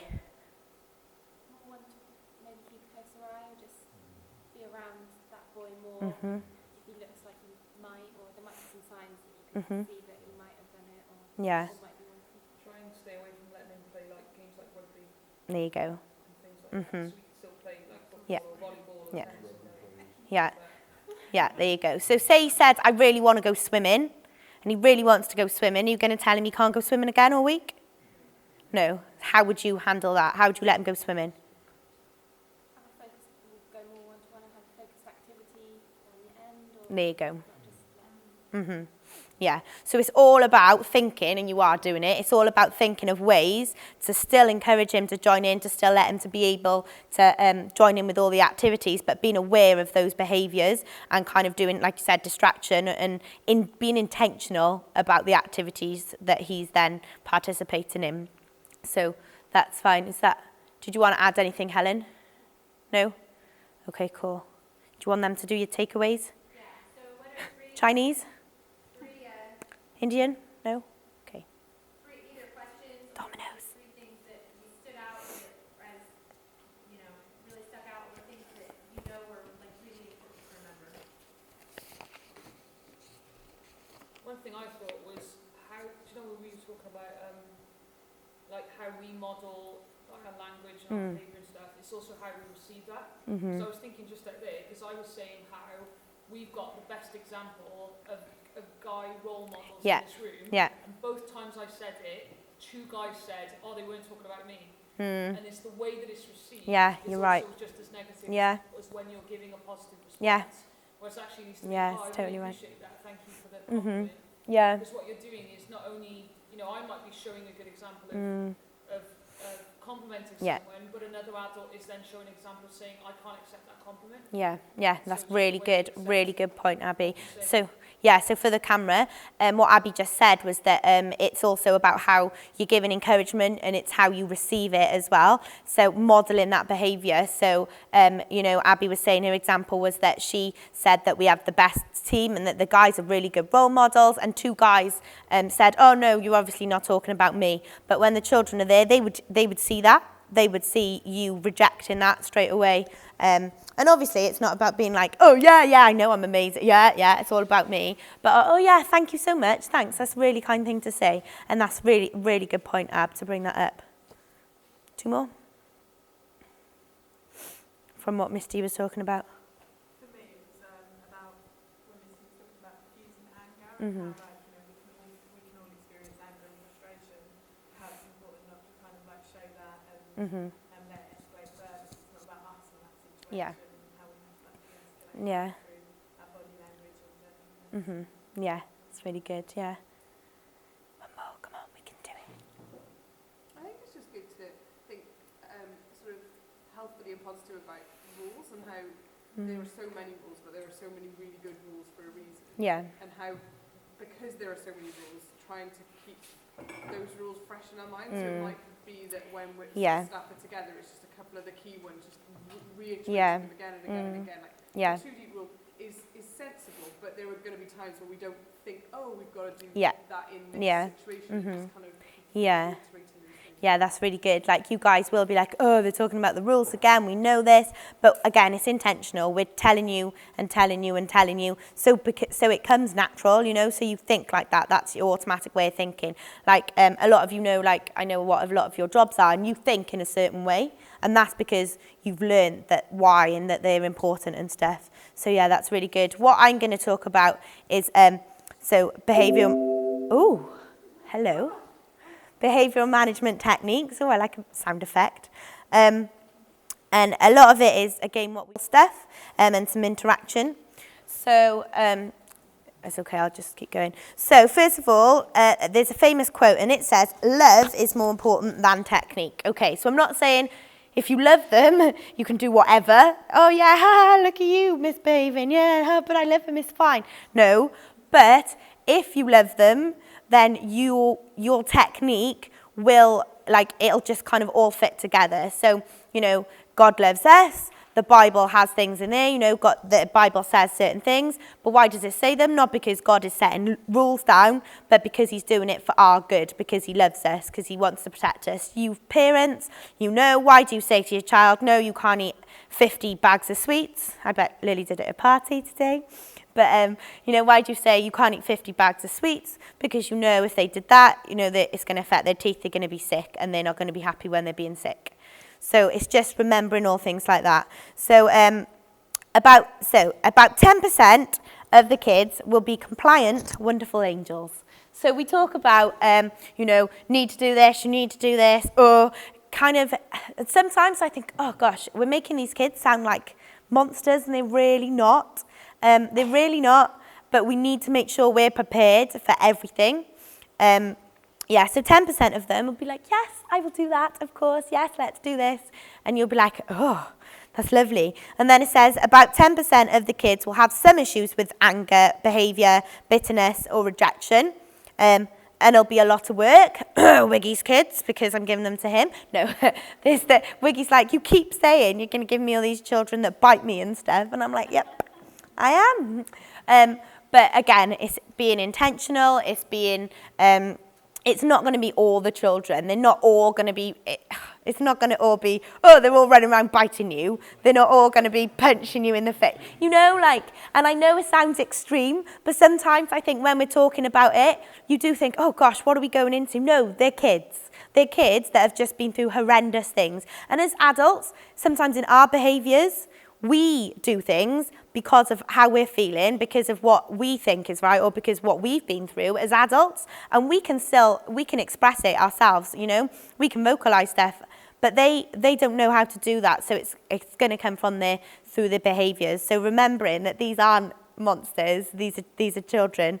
It says that other 80% will have some issues, but they'll get along and they'll go along, you know, so it'll be like, it could be they don't want to do something, or you just need to encourage them, or they answer you back. Little things like that it's not a big issue, but it's just child behaviour, you know. It's just what kids do. The next bit says about behavioural management is nurturing rather than controlling. So we don't want to be like, yeah, we're making them do this, we want to do that. we want to go and, I don't know, paint a birdhouse. So we're going to say, hey, we're going to paint a birdhouse now. It's all about nurturing the child and doing what they want to do. Again, back to choices. But it's you've got to control in a certain way, if that makes sense. It's not controlling the child, because again, controlling behaviours and all that kind of thing is like a kind of form of abuse in itself. So at RFK, we are given A's. Oh, excellent. So activities. Say, you know, for example, there's a child that doesn't want to do something. There's loads of activities. There's loads of stuff to distract them with. Affirmation. So you've had a really difficult morning, but you find good things. You find things that you can affirm them in. So say they don't want to do anything. They don't even want to come out of their room, but their room's tidy. You say, hey, you did a really good job at tidying your room. Look how tidy your room is. You know, like you can find something that they do well, even if they're not being compliant at all. If they're in a really bad mood, you can find things and you affirm that. Again, affection, appropriate affection, obviously. And it's, you know, hey, appropriate on their shoulder, hey, it's okay, that kind of stuff. Attention, they might just do it because they want your attention. You might be speaking to another child and they want your attention, so they do something to make you react. If you react in a certain way, they've got what they want. So it's all about reacting in a positive way to stop. So the child thinks, oh, I'm not going to do that again, because it didn't get what I wanted anyway, you know. I can get their positive attention in a different way. And they'll learn that. And you know, children pick up things really quickly. They pick up how you feel, if you're grumpy, if you're tired, they think, oh, he's tired today, yep. You know, they pick up on it, they know. And then it just says appropriate guidelines. And kids need structure, so they like it. They like to know what's coming next. And it's all about, I said in one of the training sessions, it's all about saying, okay, so in 10 minutes, we're going to go swimming. So it's not, woohoo, let's go, let's up and, oh, what's going on? And a lot of that, giving them like heads up on what's coming, prevents certain behaviours, because they know it's coming. So if it's 30-30 time, you know, say they don't like sitting quietly for half an hour, but you've told them it's coming, they know they think, oh, okay, it's coming now, rather than right up, no, we're going to do this. And again, structure, so they know, oh, what are we doing today? Oh, well, today we're gonna go swimming. This evening we've got a carnival. It's gonna be loads of fun. They like it. And again, with like boundaries, kids need boundaries. And sometimes, like, children come from families that they haven't been any, and again, with like stuff like neglect and stuff, they've been allowed to go and do what they want. They've been allowed to, you know, go and eat whatever they want. They're allowed to do it. And by you trying to put in boundaries, at first they might be a bit like, oh, what's this? But when they realise, they think, yeah, there's my security. Yeah, I know what's coming. Yes, I'm going to have my dinner in an hour. Yes, I'm going to have a snack, or I get a drink. Stuff like that. So it says the 3 T's of esteem building: appropriate touch, and then take in and talk. So Misty talked all about how to listen, and again, it's just reiterating eye contact. Don't try and fix what they're saying. So for example, say a child has got a stammer, or a stutter or whatever. Don't finish their sentence for them. If they're trying to tell you something, don't finish it. Let them tell you. Just wait. You know, how long it takes. And you just kind of, again, like it says about being present, and accept what's being said. And like Missy said, restate what they've said, you know. Oh, so they say something happened, or they're talking about something happened. And then you can say, oh, you know, ready, childline counsellors? How did that make you feel? There you go. So, and then they say, oh, that made me feel really happy. Oh, it made you feel really happy. It's so they know you've listened to everything they've said. So, I want you to get in partners, please. In partners. 1, 2, 1, 2, 1, 2, 1, 2. 1, 2, 1, 2, 1, 2, 1, 2, 1, 2, 1, 2. And then Mike and Helen, do you want to be at your, yeah? Helen, do you want to come and sit down here? Thanks. Okay, so I want Livy, put your hand up. Jess, put your hand up. Mike, put your hand up. Mark, put your hand up. Herrick, put your hand up. Wiggy, put your hand up. Abby, put your hand up. Keisha, put your hand up. Claire, put your hand up. Brian, put your hand up. Have you got a partner, Soph? You're with Claire, okay. Are you in who's? Yeah, okay, that's fine. Okie doke. Yeah. Who's? Is it what I tend to do? Yeah. Who's? Step out there, then put Chris and Brown together. Yeah, okay, so.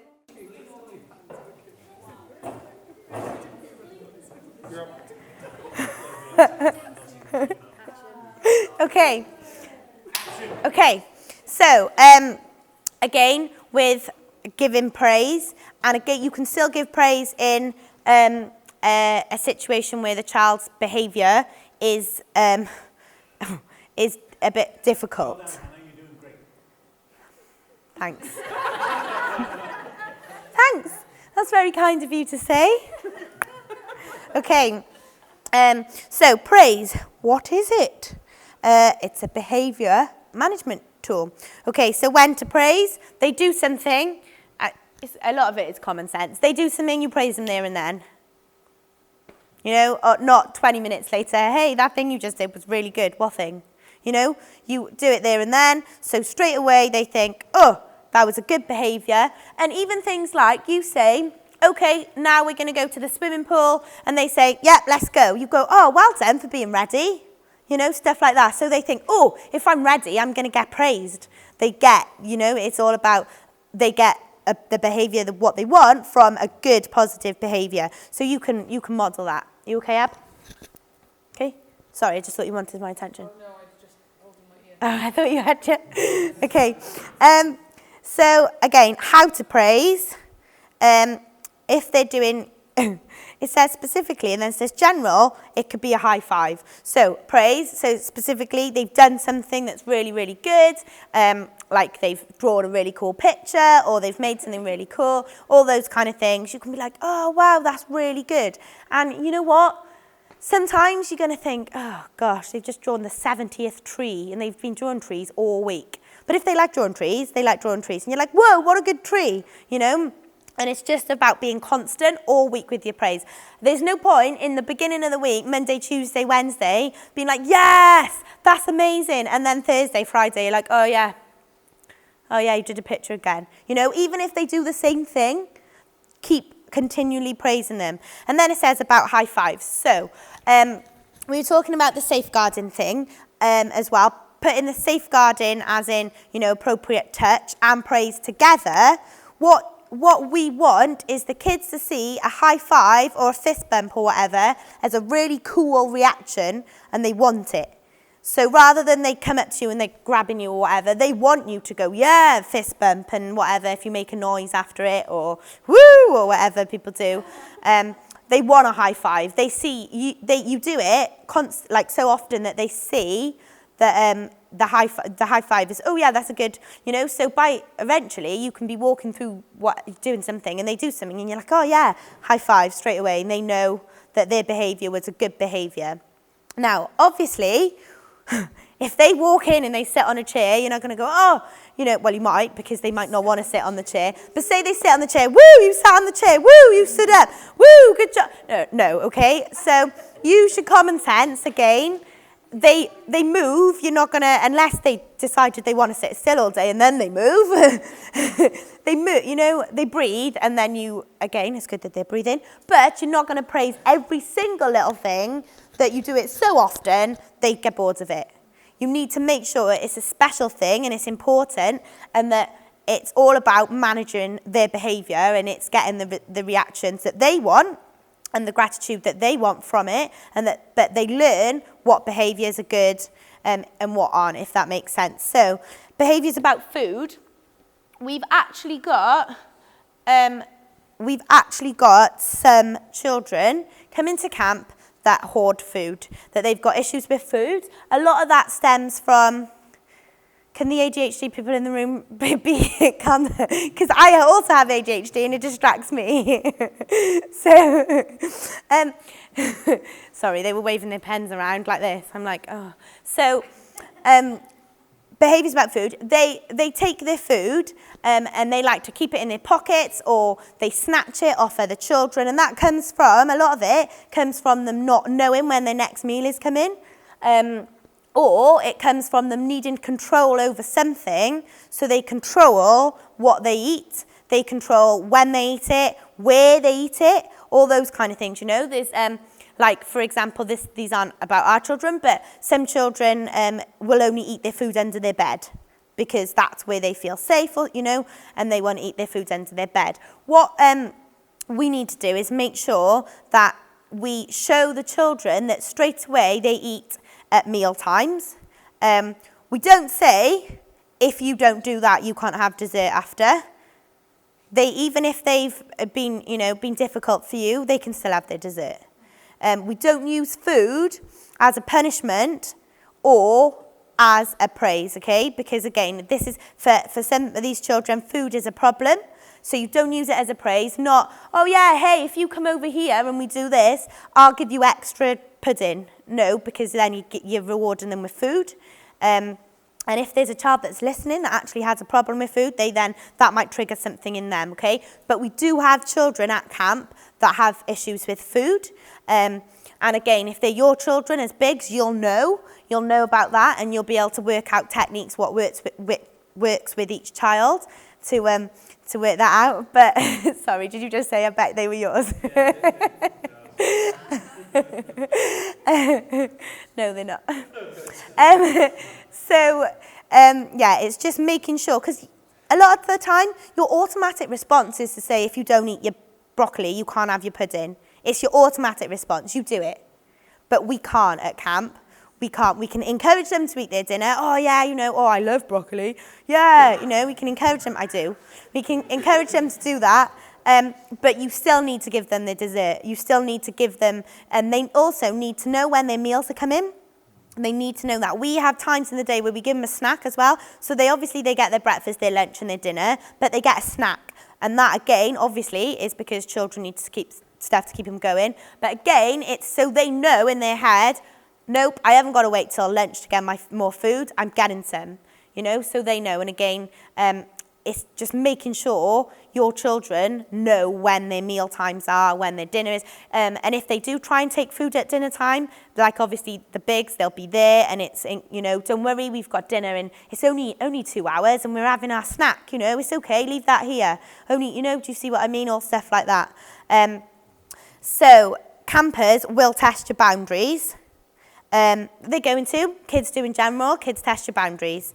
They want to know, do you mean what you say? If you say, I tell you what, tomorrow we're going to go and play football. Tomorrow comes, even if they've forgotten, you still need to say to them, hey, remember yesterday we said we'll go and play football? Do you want to go and play football?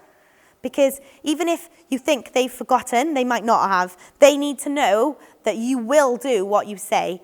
And again, sometimes you say, hey, tomorrow, I don't know, we'll blah, blah, blah, blah, blah, and you really don't want to do that. But you've said you do it, and it comes out your mouth, and you think, oh, I've got to do it now. But you do, it's really important, you need to do it. Say they really want to dress up as something, and you don't want to, but they really want you to dress up as it, and you say, okay, I'll do it tomorrow. You need to do it. Again, like I said, even if you think they've forgotten, remind them of that you said they could do that you could do it together, those kind of things. They'll test your boundaries to get what they want. Again, children in general, they want what they want, and they want it there and then. And some things they might want there and then that they can have later on in the day. But again, it's just telling them, hey, it's okay. We can't go in the swimming pool now because it's closed. But it opens again at this time and we can go in there then. Not, no, you can't go in the swimming pool because we're doing this. And then, okay, cool. Oh, so I can go in the swimming pool tomorrow? Yeah, we'll go in there tomorrow and we'll, play with the rubber rings and we'll do that tomorrow. Should we go and do that? Should we go and finish what we were doing? All that, to thinking about what you're saying. And to some people it comes naturally and to some people it doesn't. So it's just saying, thinking before you speak. And then it says to force you to punish the children. So some children, every child does something for a reaction. Some kids might want you to be cross at them. They might want you to be angry with them. They might want, you to shout at them. One, they might be used to being shouted at, so they want you to. But again, it's modelling that they can still get the positive attention, and they can still, have really, get their needs met and all those kind of things without being shouted at, without raising your voice. I can't even speak today. And another thing, the behaviours that we've seen is that children, especially towards the end of the week at camp, start doing things to separate themselves from you. So they could be Monday, Tuesday, Wednesday, they could be really well behaved and they could engage in everything. And in their heads, they're thinking, oh, do you know what? I really love Sarah. She's my big and I really love her. But in 2 days, I'm never going to see her again. So I can't love her anymore. I need to hate her. I need her to hate me. I can't love her anymore. Sarah, I hate you, And they might start then going from, you think, oh, why has this happened? Why has this child been fine all week and now they're doing that? They start to do things. They could go and wreck the room or something just so that they can separate their attachment from you, because they'd be moved all their lives. They've had people in their lives that they leave. That's just the thing they do. And they want to protect themselves, They want to protect themselves from feeling sad and all of those kind of things. So it is still being aware of that and not panicking because all of a sudden your child that has been great all week now is behaving in a certain way. But just, again, dealing with that in a positive way, showing them, no, this is the end of the week, you're going to leave each other well as well. It's not just like, oh, bye. You leave well, you separate well. And then when you do separate, something really important that you really, really need to make sure you don't say. Children will say to you, will I see you again? Promise me I'll see you again. You need to say, I can't. You need to make sure you don't, because even in your emotions, you might be attached to this child. You might think, oh, yeah, I promise. No, I'll see you again. They could be crying, promise I'll see you again. You can't promise them things you can't keep. You can't promise them that. So if they say to you, and normally they do, promise me I'll see you again, you say, hey, do you know what? I don't know if I'll see you again, but I'll remember you, things like that, And if one day you come to camp again, I might be here, but I might not. It's just making sure they know. Don't ever say, oh yeah, I'll see you, or yeah, I'll come and visit you in your house. But they do ask you, they do try and make you promise that you'll see him again. And if this little child is crying in front of you and you love him, it is hard not to promise them that, because as adults, that you could say to social services, you think in your head, oh, I can make that happen. I can keep that promise. But even so, you can't promise them that you'll see him again. So talking about what works now. So obviously, pray, like, was it Misty or Helen said, to pray in your head? It was Misty, because Helen and I laughed and we thought, this child's about to kick off, and they go, oh Lord, don't let them kick off. Okay, come on, pray in your head. Just say, hey God, can you help me with this? Can you help them calm down? Help the child in this situation. Example, modelling. Hang on, before I go into that, back to prayer. If there's a child that is showing certain behaviours or that won't join in with things or whatever, and you will have opportunity to say to Sammy, hey, my child really wants to go swimming, but they're too scared to go swimming. Can you just pray that they get the confidence to go swimming? And then Sammy, as a prayer coordinator, then she can pray like specific things, stuff like that. Example, modelling again. Our behaviour, they're going to watch us 24/7. They'll watch us when they're doing something else, when they're playing. They're going to watch us. They're going to see how we react, like Abby said, to each other, how we react to them. It's literally, say we all know that, I don't know, Ed's my dad. And, parents and children argue sometimes. But if my dad's driving me mad, the kids can't see that, and I'm not going to, in front of everybody, in front of the children, I'm not going to be like, that, which would be a normal behaviour. I'm not that bad, honest. But do you see what I mean? So even if like your really good friend is at camp, your husband, your wife is at camp, and you've fallen out, and it's okay, because that's normal for you, the children might not know that that's okay. So it's just remembering those things and keeping them in your mind. prevention and early intervention. There's a saying that says prevention is better than cure. If you can see something that's going to happen, stop it from happening. You know, if a child's ready to run off and you know they're going to go, try and distract them to do something else. There's going to be situations that you can't stop there and then. If they're ready to run and they're going, and in their heads they're going. But sometimes if you get it, so like you said earlier, just by calling them, they might go, oh, and it stops their thought process. You know, hey, Brian, oh, okay. And again, it'll be like other people as well. So what we need to make sure we don't do is intervene if the big or the volunteer is fine, is okay. Because the last thing you want is somebody thinking, oh, they're struggling over there with the behaviour of that child. I can deal with it better than the big, or I can deal with it better than that, or I know how to deal with it. If the big is dealing with it, or whoever it is dealing with it, only go in and help if they, you'd know. So I would if something was happening here, I'd look at Sammy and be like, you would know. But Sammy's not going to rock up and be like, hey, now, because I'd be just stood there. And the child, again, will see that happening. So it's just making sure you intervene when you need to, but if you don't need to, don't try and control the situation. Communication, like we talked about earlier, they might just need to know what's happening. They might need to know what's happening next. I was on the bus with the children at camp, and it's quite intimidating when you get off and everyone's like, woo! It's quite intimidating.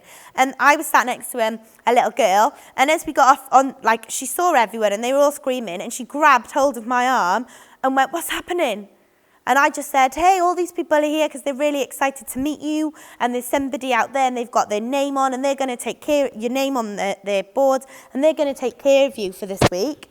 And then she went, oh, so they're all happy? And I was like, yeah, they're all happy. They're really excited. They want to see you. They've been waiting to see you. Oh, okay. And then she got off the bus and she started smiling and she saw her name and she was fine. But she just needed to know what was happening, because even though we think it's obvious that we're all happy, they might not know that, It's just stuff like that. Again, rewarding positive behaviour. And then this does say about ignore. So you have to be careful what you ignore and what you give attention to. We also talk about not ignoring behaviour, but there'll be some behaviours that you could potentially ignore. Again, if you're parents, you know that if your child is doing something, if you ignore it, they're going to stop, But it depends on what it is. And I know I keep saying it's about your common sense, but it really is, because you know that if the child is, they're, I don't know, kicking something along as they walk. That might not be because they're misbehaving or whatever. That might be just because they thought, I'm going to kick this. You can just kind of do you see what I mean? It's choosing your battles, really. But again, it's about natural consequences. So if they're making something and they're getting angry and they're ruining it, the consequence of that is they've ruined whatever they were making. That's their consequences to it. So you can point those out. You can say, oh, if you're ripping that up, you're ripping it up. That's what you did. It was really good and you're ripping it up. It's about natural consequences. And then the last one says about discipline. So there will be, well, hopefully not at camp, but there might be times where you do need to put things in place. I'm going to jump forward because it fits in with this. At camp, we're going to do about three kind of warnings. And this is only for, I'm not saying if they shout at another child, you give them a warning, okay? This is literally extreme circumstances. So they've been, I don't know, smashing up all the other kids' things. You can then say, hey, if you've tried everything, if you've tried distracting them, if you've told them, if they've seen the consequences, so that if you've seen all of that, then you can say, hey, listen, we've got it's kind of like a 3 strikes thing. And there's only been a couple of times at camps, bearing in mind there's over 200 camps, there's only been a couple of times at camps that children have been sent home. And they only get sent home if they are a danger to themselves and to other people. So again, if it's a behaviour that you can contain, they can stay. But if it's a behaviour that is harming other people and themselves, after 3 warnings, then we will have to assess sending them home. And they need to know that. So say again, you've got a child that is showing extreme behaviours, you can then say in that space, and you've tried everything else, you can then say, hey, listen, at camp we've got this three warnings. You can use the word 3 warnings rule. And if you don't stop, I'm going to have to give you a warning. And if you get 3, we're going to have to think about sending you home. And you can do that. But again, it's, remembering if you don't need to use that, don't use it. So that's those 3. And you need to give them 3 as well. Don't just give them 1 and then come and speak to me because you think the child needs to go home, You need to give them 3. Yeah. Think about sending you home versus sending you home. Yeah. Because obviously there may be some sort of resolution. Yeah. There might just be something that they haven't voiced. Yeah. Would you record those incidents? Yeah. Yeah, they all get. Yeah. They get recorded as incidents again. So it'll be like, like we said, we report the behaviours and stuff. But then Lucy would write down that you need to tell her, obviously, you need to say, I gave him a warning. And then she'll have that down as well. And the social workers and foster carers will know that. They'll know the policies. We've got policies and procedures. They'll know that we try everything before those steps.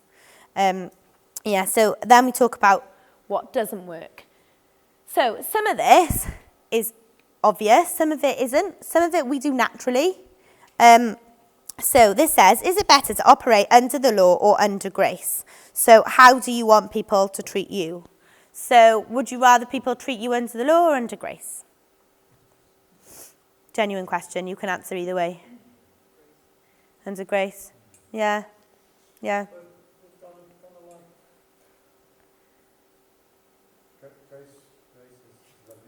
but if it's lawless, it's not much fun.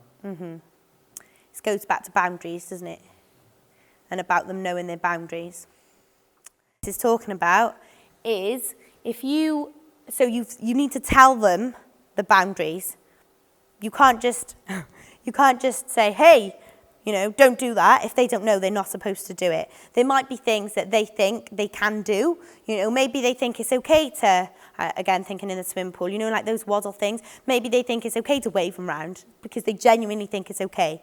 You need to give the boundaries before you then say, stop, what are you doing? If they do something and you don't think about it, you don't think, oh, I didn't, you might, children surprise you. You might think, oh, I didn't even think that they could do that. I didn't think that they would pick up a chair and start running around with it. Then it's, hey, at camp, we don't do this because you need to tell them why as well. There's no point in going stop. You need to tell them why. We don't run around with a chair because you might fall over and hurt yourself, or you might run into somebody, those kind of things. So then we've got about the biggest problems. They said the biggest problems they found that didn't work with managing behaviour is if people don't have empathy or they've got no love. So they're just saying, you have to go to bed right now. And really the child is upset because they miss their carer. But you're saying, nope, you're going to bed. You're going to bed now. And that's all. You think in your head, oh, I want to go to bed myself. I want to go to bed. I'm tired. I was on a night shift. I want to go to bed. This child needs to get into bed. Go to bed. Where's your empathy? That's kind of everything gone out of the window. If you're impatient, you might want them to do something there and then. You're worried about time. Like we say, it's important to get to the next thing on time. But again, the children are more important. So if they're getting dressed and you're waiting for them, because obviously you need to wait for them, if they're getting dressed and you think, oh, everybody's at breakfast, hurry up, no, come on. And do you know what? I find myself sometimes saying to kids, quick, because we need to go. But really, we don't need to rush them. Like, we don't need to, there will still be the breakfast there. The swimming pool's not going anywhere. Do you see what I mean? You can say, hey, do you think you can get dressed a bit quicker because the swimming pool closes in 20 minutes? Stuff like that, but not, hurry up, quick, those kind of things. That sometimes we just do. I do it. I tell Will all the time, hurry up. Yeah. Well, and then the next day, that yeah. the child needs a little extra time. Yeah. So you start the day. Yeah. You get, maybe you have to, they need waking up because it takes longer for them to get dressed in the morning. you think, well, right, okay, yesterday that didn't work, I'm going to try this today. And then it's saying about favoritism. So the people, obviously, big, so you're going to love your kids, you're going to love all the kids, but they're your kids. Everybody else, there might be some kids that your heart goes, oh, for, you know. That might just happen, but you can't show the other children, you can't show them that. And that child might connect with you, they might have it as well. You know, they might see that and think, oh yeah, and they could make you things, and they could, so like at camp, there was a child that like kept making Misty stuff and kept writing her letters, and then she always wanted to be with Misty. It was lovely, but all the other children needed, if they wanted to write, you know, if they wanted to be with Misty, she needs to make sure she gave them all the same amount of attention, because that causes behaviour problems as well. A lot of the time, like you see in schools, I did it, makes me sound terrible. I did it once in school. I wanted my teacher's attention because I wanted her to help me, and she was paying attention to somebody who was kicking off, so I stood up and threw my stool over because I wanted her attention, and I saw that they got her attention by misbehaving. So I thought, oh, I'll do it then. It worked, but I just got sent out. But anyway, and then I went back in and said sorry because I wasn't very good at being the rebel in the class. Anyway, rewards in misbehaviour. So there's certain things that with your children, with your nephews and nieces, with, you know, your friends' kids, is okay for you. So some people, rough play. They play rough. Sometimes brothers and sisters play rough. It's not okay at camp. So if they're playing rough, you need to stop them. But it's just talking about like rough housing. And then you've got, so again, if you think that's okay, we need to remember that it's not at camp. It says about like hyperactive children. Some children, yeah, they're going to be hyper. They're going to be excited, you know. But if they're running around really excited, hyper, and you say, oh, yeah, it's so good that you really, you know, woohoo, there's times for it. So if it's bedtime and they're running up and down the halls, you're not going to encourage them to do that. You know, it's, again, like I said, it's like common sense stuff. So, and it's everybody working together. This is how it's going to work, because we're a team. And honestly, like I know we keep saying it, but this team is amazing. It's phenomenal. I sat behind the desk earlier, I had a bit of a little emotional moment, because I was like, look what God's done. You know, because we're not just a team. I think, honestly, you guys are amazing. Like, you're phenomenal people. And it'll be by us working together. It'll be by us being at, you know, at bedtime, we're all calm, you know. We're all, yes, Jess? Everyone's like, someone give Hannah some sleeping tablets. It's okay, we're fine. So it's just, again, it's remembering those kind of things. And then this is where it talks about, labelling a child as well. If a child is shy, there's no point in going, oh, Sophie, this child's really shy. Why would you do it, you know? And again, sometimes we do with our kids. We say, oh, you know, oh, yeah, this is my child, blah, blah, blah. Oh, she's a bit shy. We do that.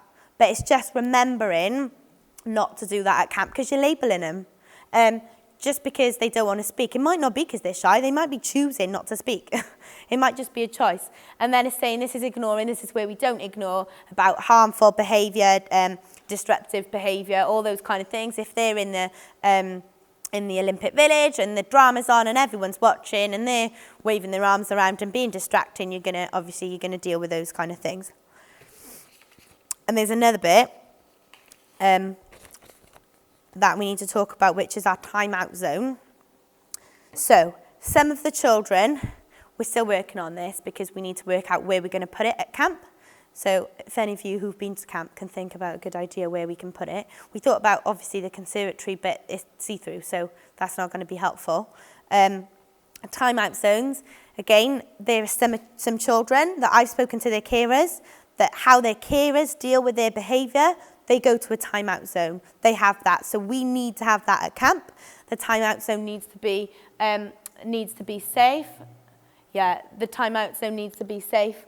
And it needs to be an area, I know, Wiggy, I know. It needs to be an area that is not, you know, they're not being watched by everyone else. They're not being, you know, like, they can see the other children playing. We need to work out where we have that, and it needs to be safe, because if they go in and smash it up, they've gone in and smashed it up. You know, we okay, off they go, they're going to smash it up.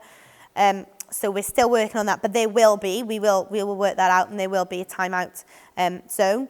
You'll know if your child needs to go in there. You'll know that. Again, if it's a way that the carers deal with it, you'll know about your child. But I mean, like if I haven't said, hey, this child uses timeout to calm down, at camp you will know if the child needs to go in timeout. Again, it's saying it's about a last resort, so it's always about trying everything else before you do that. Sometimes children need to be removed from the situation because they're then not safe. They're putting the other kids at risk, or the other kids are watching them. And then they start kicking off, you know. Sometimes they need to be removed from the situation. Sometimes it might work by just going for a little walk with them, and that might be fine. But there will be a timeout zone. Okay, so our next bit, we're nearly there. Our next bit says about positive things that help. You can, for your children, you can make them little charts, you know. You can make them like this says about mini passports, and they would like stamp it every time that, you know, say they struggled with routine. Or, you know, yeah, we went to breakfast, bam. We went to the swimming pool, you know, they'd stamp it. You can work, you'll get a little bit of information about your children, what you need to know before we go to camp. So you can do that. You can make charts. If they need a chart, they sat at the dinner table, you put a little sticker on their chart. You can work that out. And then it talks about humour. Obviously, you're not going to laugh in their face, but remembering that sometimes, sometimes jobs have on their job spec now, you need a sense of humour. I saw people laugh then, just made me laugh. But it's just remembering, like, keeping our sense of humour, and not laughing at the child, but if the child, you can kind of distract them to something else, but you all understand that, I can see that. And appropriate channels, again, we've talked about that, about rules, those kind of things, and then other things. What I'm going to do, it talks about success factors. It says love, praise. You know, it's just going over what we've talked about dealing with it, about getting help. And then it says, you can do it, yay! Because in that situation, you might think, I'm not getting anywhere. They're still doing it. What do I do? I'm not getting anywhere. If you can keep going, keep going. But don't forget, it's okay to ask for help. And then just by somebody else coming in might diffuse the situation anyway.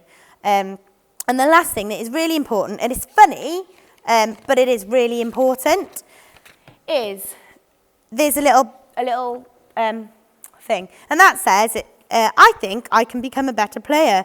All I have to do is put my mind to it. And then it says, if you start putting your mind to it, we're all in trouble. And then it says, a good manner never resorts to sarcasm. So he was saying, I could be really good if I put my mind to it. And the other person's gone, oh gosh, we're all in trouble. You know, so sarcasm, we all do it, like I do it, we all do it. Say now I said, okay, I'm gonna go to a library and I'm gonna sit in the library all day. Like, it would be fine and I would accept it if I'd say it myself, I'd say, oh gosh, how am I gonna sit in a library all day, you know, being loud and being bubbly. But that's sarcasm.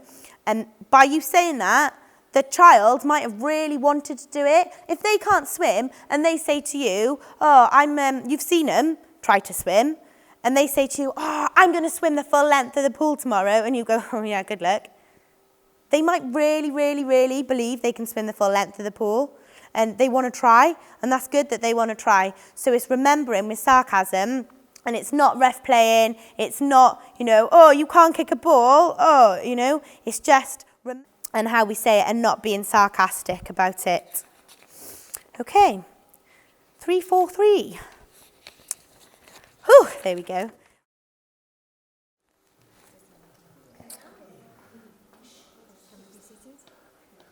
No, you can stand up for fun. Of course you can sit down, relax. Am I on? Right, so with any form of young people, especially the kind we're going to sort of be dealing with, there obviously becomes some behavioural issues. I know Hannah's touched on a few things that go on. So my background is young offenders, so I work in a young offenders down in Neath. So Hannah's asked me kindly to, I suppose, educate some of you in what techniques are out there or what you can do if there are any issues to safeguard yourselves, but also to safeguard the young people. I suppose with the young people we're going to be dealing with, they're from different backgrounds, they're all individuals, they've got their own individual needs. And there's stuff going on in their lives that, as Hannah said, they can't rationalise their thoughts, there's no emotions with them. You ask, well, I can guarantee you say to one of the kids, what emotions you know, they only know two, happy and sad. They probably won't know any other emotions out there just because there is no other emotions to them. So I suppose trying to get them to feel excited or unhappy about something or, I don't know, another emotion that's out there, they won't be able to think of it. And as Hannah said earlier, proactive rather than reactive, or I think Hannah's was prevention rather than cure. If you can see something's going wrong, if you can proactively put something in place, then you're not going to react to any situation. It's going to be done and dusted before it goes anywhere. Looking at young people, or even adults, if you're bored, you become problematic. If you're occupied and doing something, you're happy. Yeah, if we're busy, there's no issues. If you sat there twiddling your thumbs and waiting for the next thing to do, you're going to become problematic or do something just to get probably reawake or whatever. And with young people, and especially disadvantaged young people, any attention is positive for them. So even if they've got to go and kick someone just to get you to shout to them, they don't care. They'll do it anyway because they don't know what positive attention is, or they don't know how to get positive attention, so they'll just do anything they can to get that attention. So I suppose just dealing with that attention, or giving them the attention before it goes down the negative route. So, in work with us, it's being ready for the unexpected. You don't know what's going to happen, and I suppose it's just having your wits about you. And in some retrospect, yeah, you drop your guard, but don't drop your guard too much because you don't know them. You're not going to get to know them personally in a week. So we'll read the background on them, and that's what you need to keep at the forefront rather than, yeah, it is about making sure they have a fun time, but also, like I said, making sure you are safe and everyone else is safe. So there's things to sort of remember, is not to put yourself in danger. So it's keeping a safe distance if there's any issues, and having what we call a defensive stance, but so you can move into any situation. So it's more of a silent approach. Hands should always be up in front, but not raised, should be down, especially dealing with conflict. So on a normal day-to-day, you can be doing stuff with them, but if the situation becomes heated or something's going to kick off or whatever, it's about protecting yourself. So side on, loose knees, so you can move and keep moving. So they can't fixate, so if they are going to swing at you or whatever, or launch you, then you're just moving around and keeping talking and trying to diffuse the situation more than anything. And like I said, being proactive. So diffusion techniques are good. So if you know something's going to happen, or you know, I don't know, we'll use Brian again, Brian's getting bored, how can you diffuse that situation? What can you do? How can you be doing something with Brian to make sure that he's not getting bored and that he is going to do something? If nothing's working, you've tried everything, and I don't know obviously what's happened with the timeout, but you could go off for a little wander, have a little chat. It's important then to come to sort of their level to make sure they understand and get feedback from them to make sure they deal with any negative situation. In any care and control, they're known as the caring C's, which basically is just a C control of hand movements to make sure you're moving them away from your person. I will go into some demonstrations after, because I know biting and kicking and punching is the worst we're probably going to deal with, but it's just how to manage them. But yeah, if you can sort of use caring C's, open hands rather than fists, and just to that sort of diffuses most situations. So, defensive stance is done. If you all hold up your hands and look at your caring C's, if you clenched your hand around your arm, what's the weak point in your clenched hand? the gate, yeah? So that part there, there's a natural break. So if someone does grab your wrist, all you need to do is pull down quite firmly at the thumb and it'll release. So Brian will nick you. Come here a second. Stand next to me.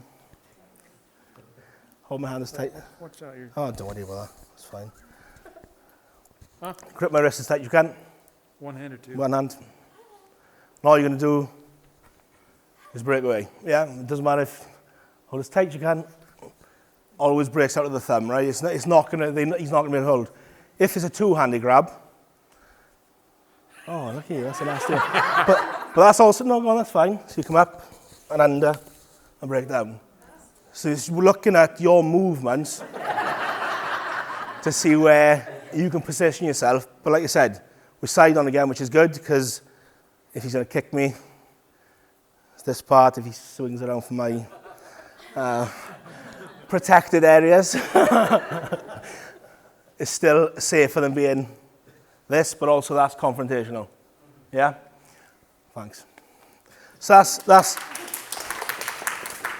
that's utilising, like I said, the weak points of the hands. That's what you're looking at, is wherever there's a gap, that's the area you're going to try and break out of.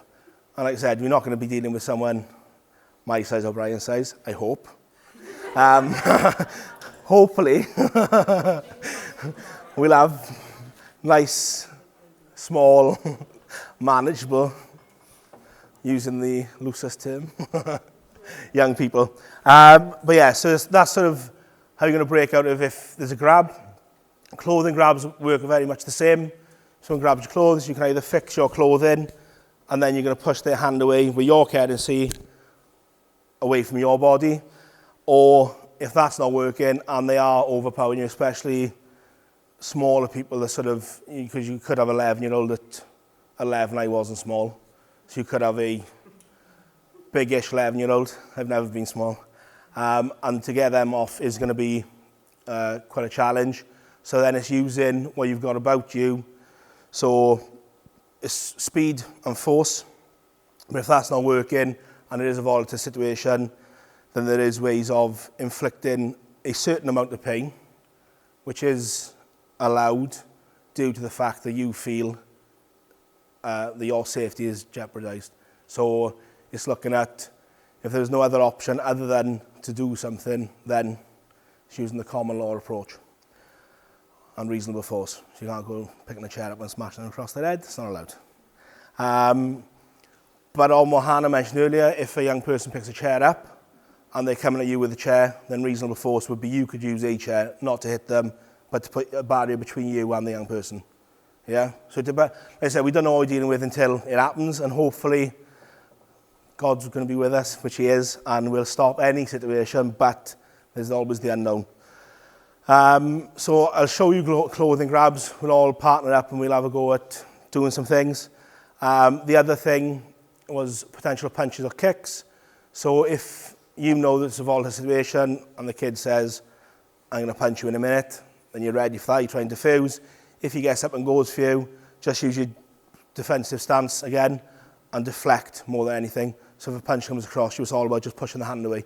But if you aim to push them away with either part of your forearm or the back of the arm, because if you go to grab their hand, you miss, they could end up punching you. But if you go for the full area of your arm, all you're going to do is deflect their hand and then reassess the situation and go with what you got. Hair pulling. Sir, I need you for this one. What do you think the worst part of hair pulling is? What issues are with hair pulling? Yeah. Yeah. So if I was to pull Sarah's hair, you can detach the scalp from the skull and you'll get what's called a hematoma, which is a bleed under the scalp and pressure. Also, Sarah's got a good tie back, but if someone with hair that's not tied back, you could twist your hand all the way up in it and you'll have a problem getting your hand out of that. But any kid or any person that grabs hair, natural reaction, or they will want to tag you around, and they can go anywhere. Yeah? Well, I'll try not to do. But the worst part then is whiplash effect. So they'll pull your hair up, pull your hair down, and you'll get whiplash, the strain on the neck. So the only thing I'd say, and like Abby said, natural reaction is to pull away. But unfortunately, if you pull away, they got your hair tight. So it's about fixing their hand to your head. So say if you grab my hair. So there's two ways to do it. I'm going to fix Sarah's hand to my head. So now if she's pulling, my arm is with Sarah, so I'm holding that. You can either do a digit release, which is the most fun one, not. So you reach in, there, or, which all that is basically, you've got my hair, sir. It's all right, it's fine. But a digit release, I won't do that, is basically the old thing of pushing the nail thumb bed into the rest of the hand. And then naturally, they'll open the hand. The other one is if you can't get to that because they twist it up in your hair, you take your both hands and you probably hear the click. But that's the same again, you push the knuckles into your head, and that will open the gate of the hand, and then you just take it away, and then you deal with the situation after that. Stay there a second. The other one which we mentioned is biting. Worst thing with a bite is, again, our natural reaction is to pull away. Well, that will tear your skin. So the rule of thumb, or the rule is, to feed the bite. So if a young person bites you, take your other hand behind their head and feed it in. That'll open the jaw, and you'll be able to take your hand away safely. But like I said, reaction is to pull away quick. If you are quick enough and they go to bite you and you pull away just before, they could just nick your skin. But like I said, have your wits about you. If they're going to bite you, make sure you think, hang on, fix. All you're doing is pushing your arm or hand or finger or whatever further into their mouth. Gag reflex, the mouth opens, you're free. If they have a good bite on and you can't, you can use your hand up into the nose and you push the nose up gently, because obviously you don't want to smash their nose into their brain. And that's discomfort for them, and they'll open their mouth. But like I said, it's just using, you're not trying to inflict pain, but at the end of the day, you're keeping yourself safe, keeping everyone else safe, and you don't want an injury. Neither do they. I said, Sarah's not hurt, other than a little bit of pain, but she's not damaged in any way, shape or form. No, I don't know. Say, for example, your kid is biting the other kid in your care. Yeah. Would you still use the same techniques? You would, but I suppose then, obviously, if you're going to fix them. Yeah. So if you've got two young people biting, you could then either use your finger, like I said, up in the nose, and that'll push their head up. But it's a good question, actually, Ab. Yeah, you still fix, you don't want them tearing away. The kid's reaction is to pull away, and I suppose you need to calm them down and detach them as quick as possible. With clothing grabs, the digit release works the best for that, because they're going to leave go. But I suppose with a bite, still feed the bite to get them, make sure you fix them on, and then try and release them as quick as you can. I suppose in the best way you can. Serious incidents, we're not having any of them, so we're not going to cover it. I suppose if there's a serious incident and let's face it, there might be a fight, there is a fight. Be mindful of breaking the fight up. If you're on your own, unfortunately, you need to leave them have a scrap.